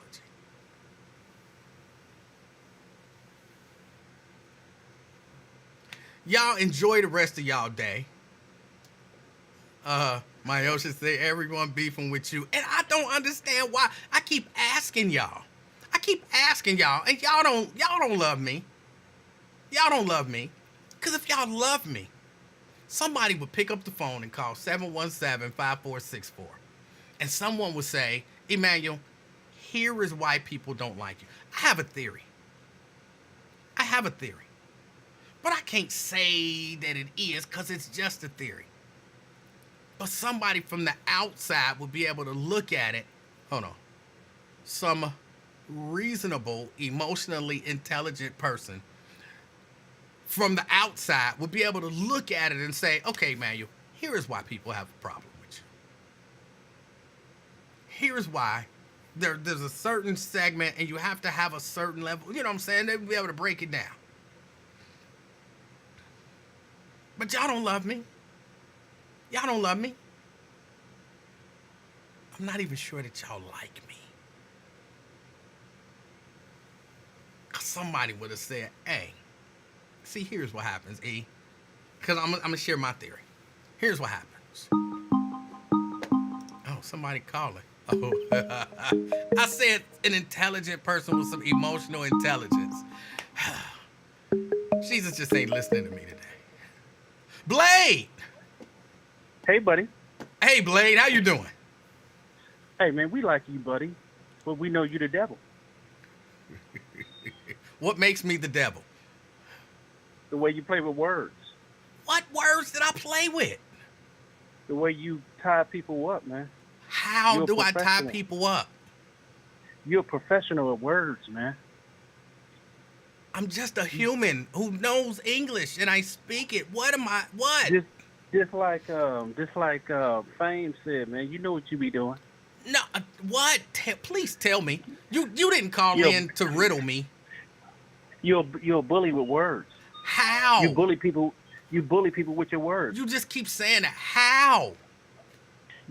Hey, like you're doing it now, buddy. I'm asking one question. How? That's not... Hold on. You really believe that what I'm doing right now is bullying you with words?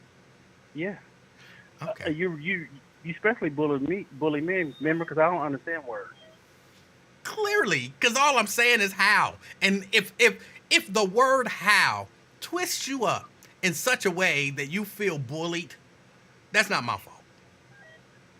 See? You're doing it again, buddy. I'm just... Okay. That one I'll take, because that ain't going to change. That just is. That just is. Everybody that call you bully it. All right. Well. Okay then, buddy. Thank you, Have sir. a good one, buddy. I appreciate you. Yeah. All right. Well, listen. I'm going to tell you this. If you call me and make an accusation and you say I do something that's not specific, something very general, and I ask you, how did I do that? And that's what I'm doing that's wrong. I ain't gonna never be right. I'm just telling you right now. Brent. Let me take a shot at this. All right. Just like Cousin Tim Scott said to Donald Trump, I love you. Take it easy. Thank you, Brent. Oh, boy. Y'all, I had to get out of here. I appreciate y'all. I'm gonna have some fun. I don't care. I'm sorry. It is what it is. I'm gonna have some fun. Enjoy the rest of y'all day or the rest of y'all evening. I guess technically it's evening. Enjoy the rest of y'all evening. The weather is beautiful. Oh, hold on. Crystal. How you know? Wait, how did you know that was me? You got my phone number saved? Of course. Or something? Yes. Oh, well, I never really called. This is literally only the second time. Right. So when you called the first time and you said this is Crystal, I put that name in there so that I know when you called. All right. Well, I don't want. Well, just wanted to make sure. Listen, look, my sister Jerica told me go ahead and call. I don't usually, I like to listen. You understand what I'm saying? But that's okay. But I like to listen to you. And I like it because there are things about you that tickle me, that I appreciate, um, and that what I'm saying I respect.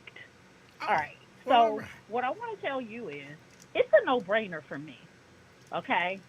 Um, my comment basically said, people don't like folks who are confident. All right. Who are not easily swayed. All right. You have your stance, you have your position, you have your opinion, and you're not easily swayed by what someone else says or bullied, right, into thinking something else. All right. Okay. Folks hate sarcasm. And I've told you before, okay, you tried to battle me on this, but I was right. You are sarcastic. You can be a bit of an ass. You can. I appreciate that because Oh. I'm the same way, right? So I can recognize and appreciate that in someone. But sometimes, that turns folks off. They feel salty about that. Okay. Hold on. I'm gonna give you a moment. Okay. Then there is wit, right? Some Okay. people are effing stupid. I'm sorry, but they just are. They don't understand the skill and the power of wittiness. All right. And then finally, to bring it all home, then there is logic. Okay. If 2 plus 2 is 4, 2 plus 2 is 4. Don't come in here bullshitting me and trying to make 2 plus 2 5. You're not going to do that. You know what I'm saying? It don't matter how loud you talk. It don't matter how fast you talk. It doesn't matter, what it is that you do. Logic is logic. All right? So those are the reasons why people don't like you. Because then you turn around and you laugh about it. You have the confidence, you have the free will, and you ain't worried about what others think. And that's why. Okay? Now, I happen to love that. But there are others that I can understand why they have a problem with it. Now, your turn. For what? Hello? Yeah, I'm here. Have you processed? Not all the way yet. All right, talk to me. Let's talk through this. I am still Because processing. you because asked the masses. because Crystal, I guess I comprehend everything that you said. Well, of course you do. Some of that I'm not sure applies to me. Okay? Well, okay. I'm not saying it. That's fair. I'm not saying that it doesn't, but I'm not sure. To the extent that it does, I'm not sure. I guess is what I'm saying. Okay. Yeah. But it's, and I guess I didn't ask whether or not it's fair, so it don't matter whether it's fair. It is what it is. Yes, it doesn't matter whether or not it's fair. You think people that take the time to listen to you, whether they call in or not, you think that it's fair what it is that they think of your commentary, or even the people that you engage with who call with you? It's not. No, it is. It's not a matter of fairness. It is what it is. But okay, so I understand that it rubs people the wrong way. That some of that stuff can Not rub. all people. No, that's and some that's people. the part I want you to really understand. Yeah, I understand that it rubs some people the wrong way. But, Okay. and I guess I keep going back to fair. I'm going to say fair, even though I understand. It's not fair. You gonna tell that little baby about something being fair? Well, out absolutely. here in this life? Yes. It ain't about fair. But I will Fair. tell her you should be striving for fairness as you deal with other people. Okay, but you need to also let her know that things will be unfair, and it will be what it is. But here's You what I'm gonna saying. make It's somebody not. be fair who's hell bent on being unfair? But you it's. gonna convince someone who's being unfair that they're being unfair? Let's leave that there. It's not about that. But see, that's my problem. One of my problems is that, yes, I want to convince people that they're being unfair. I want to show them, see, because maybe there's a difference between convincing them and showing them. I want to show them in a reasonable, logical way, and that is another one of my flaws, is that I believe that in some way, shape, or form, everybody's going to comprehend, understand, and be able to follow simple logic. My brother. Yeah, see? You want to talk about logic. When someone has their mind made up, fair, logic, all that's over with. You're not going to get that. And all you're going to do is take yourself to a place where you're now frustrated because you can't understand why the picture that you're illustrating they can't see because they don't want to see it. They see the picture that they see, and that's just some people.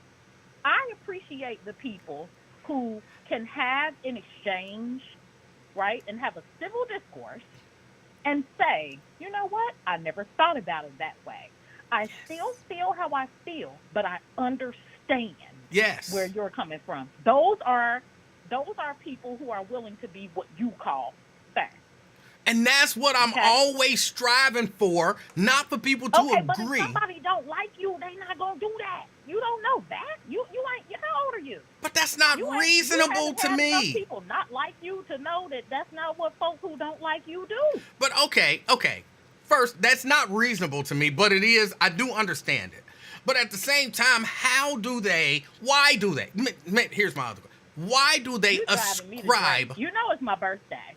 I did not know that. It is. It's me and my son's birthday, and you're driving me to drink. But my sister told me to call, and I'm calling. Okay. Well, hold on. Let me ask this question. How or why do they ascribe intention to what I do that's not there? That's, to me, that's the biggest issue that I have, is not how Is you that the feel issue? about me, but that you Okay. ascribe. Is that the issue that you have? Yes, I'm finna- that's you that's ready? my biggest You ready? issue. You Yes. ready for me to? You ready for me to bust it down for I you? think so. They're miserable. They're hateful. They're fucking ignorant. It's not about learning. It's not about exchanging. It's not about understanding. It's about what I feel and what I think. And that's it. That's it. So I really, my prayer for you is that you just do not waste not another worry on that pretty little head, okay, about these folks. I am so serious.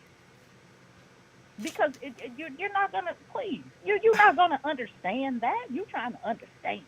You trying to understand some folks that don't make any sense at all. I really am. I You really drive am. yourself insane. Okay. Well, Thank then you. you go ahead and you keep trying to do that, but I'm letting you know I can that accept if you what you're saying.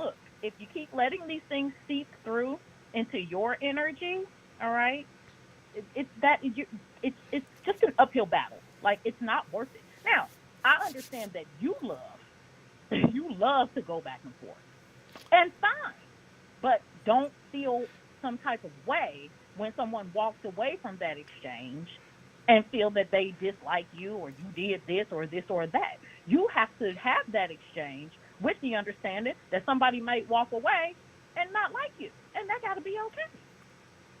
Because when you're standing up for what you believe or when you're speaking what you feel, then you have to stand on that, and that's just got to be good enough. You can't worry about somebody else. What? Now you stop this. Don't you let these people make you feel bad? I don't like it. No.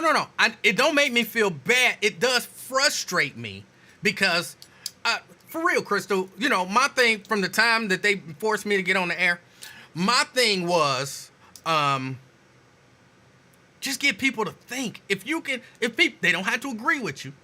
They don't, but I want people to be able to look at information, look at stories, look at, whatever, process them in their own way, but process them in their own way. And that's always been my goal, even though it may not seem that way. And once they, first and foremost, if they look at them, because they might not, okay? Very just true. to spite you. Oh, he done sent me something. I ain't gonna read this. That's first. And then if they do go ahead and take a look at it, you want them to process it in their own way. And guess what? They're going to process it in their own way. You can't feel no type of way about how they have processed that. You understand that, right? I understand it. I don't like All it. right. Like, I don't like it because I want to help the people. But I get it. Stressing me out. I get it. Okay. What else? That's it. That's all I got. You good? I think Because you went very late this evening. I had no idea that you were still even on. And admittedly, I've missed most of the commentary. Uh, But I don't you like ain't to missed hear much. you saying, hey, why doesn't somebody tell me? Like, why do people feel this way about me? I don't like that, because we That's live not this life, we reasonable. go through life, folk gonna like you, folk gonna not like you, and guess what? You may not have anything to do with it. All right? So you just don't even give that no more thought now, because you stressing me out. And I'm trying to have a birthday. I have to go to the Ivory House. You have to go to the what? The Ivory House for dinner. I never even heard of that. Yes, go check it out. It's on Harrison Avenue. The Ivory House. Bougie. Yeah, check it out. All right. I'm going to write that down. All right. But go ahead. I'm going to hang on up and let you wrap your show up. I did not mean to take 11 minutes and 22, 29, 28, 30 seconds. So I never intended that. But I do hope we got an understanding. I appreciate you. All right, now. Have a good night. And happy birthday. And thank you. Bye. All right. Yeah, I got to get out of here. But just to be clear, it's not that I want people to like me. That's not the goal. And the goal was, what is it? But she made perfect sense. Y'all enjoy the rest of y'all evening. And as always, hold on, I gotta get the screen ready. If you are out here, you are out and about, we are not going until 9. We are wrapping it up by, it's 6:42 now, by 6:44, because it might turn 6:43 right now. If you are out here, out and about, enjoy the weather, be good to each other, and as always, be the reason that somebody smiles today. Till next time, I'm out, y'all. Peace.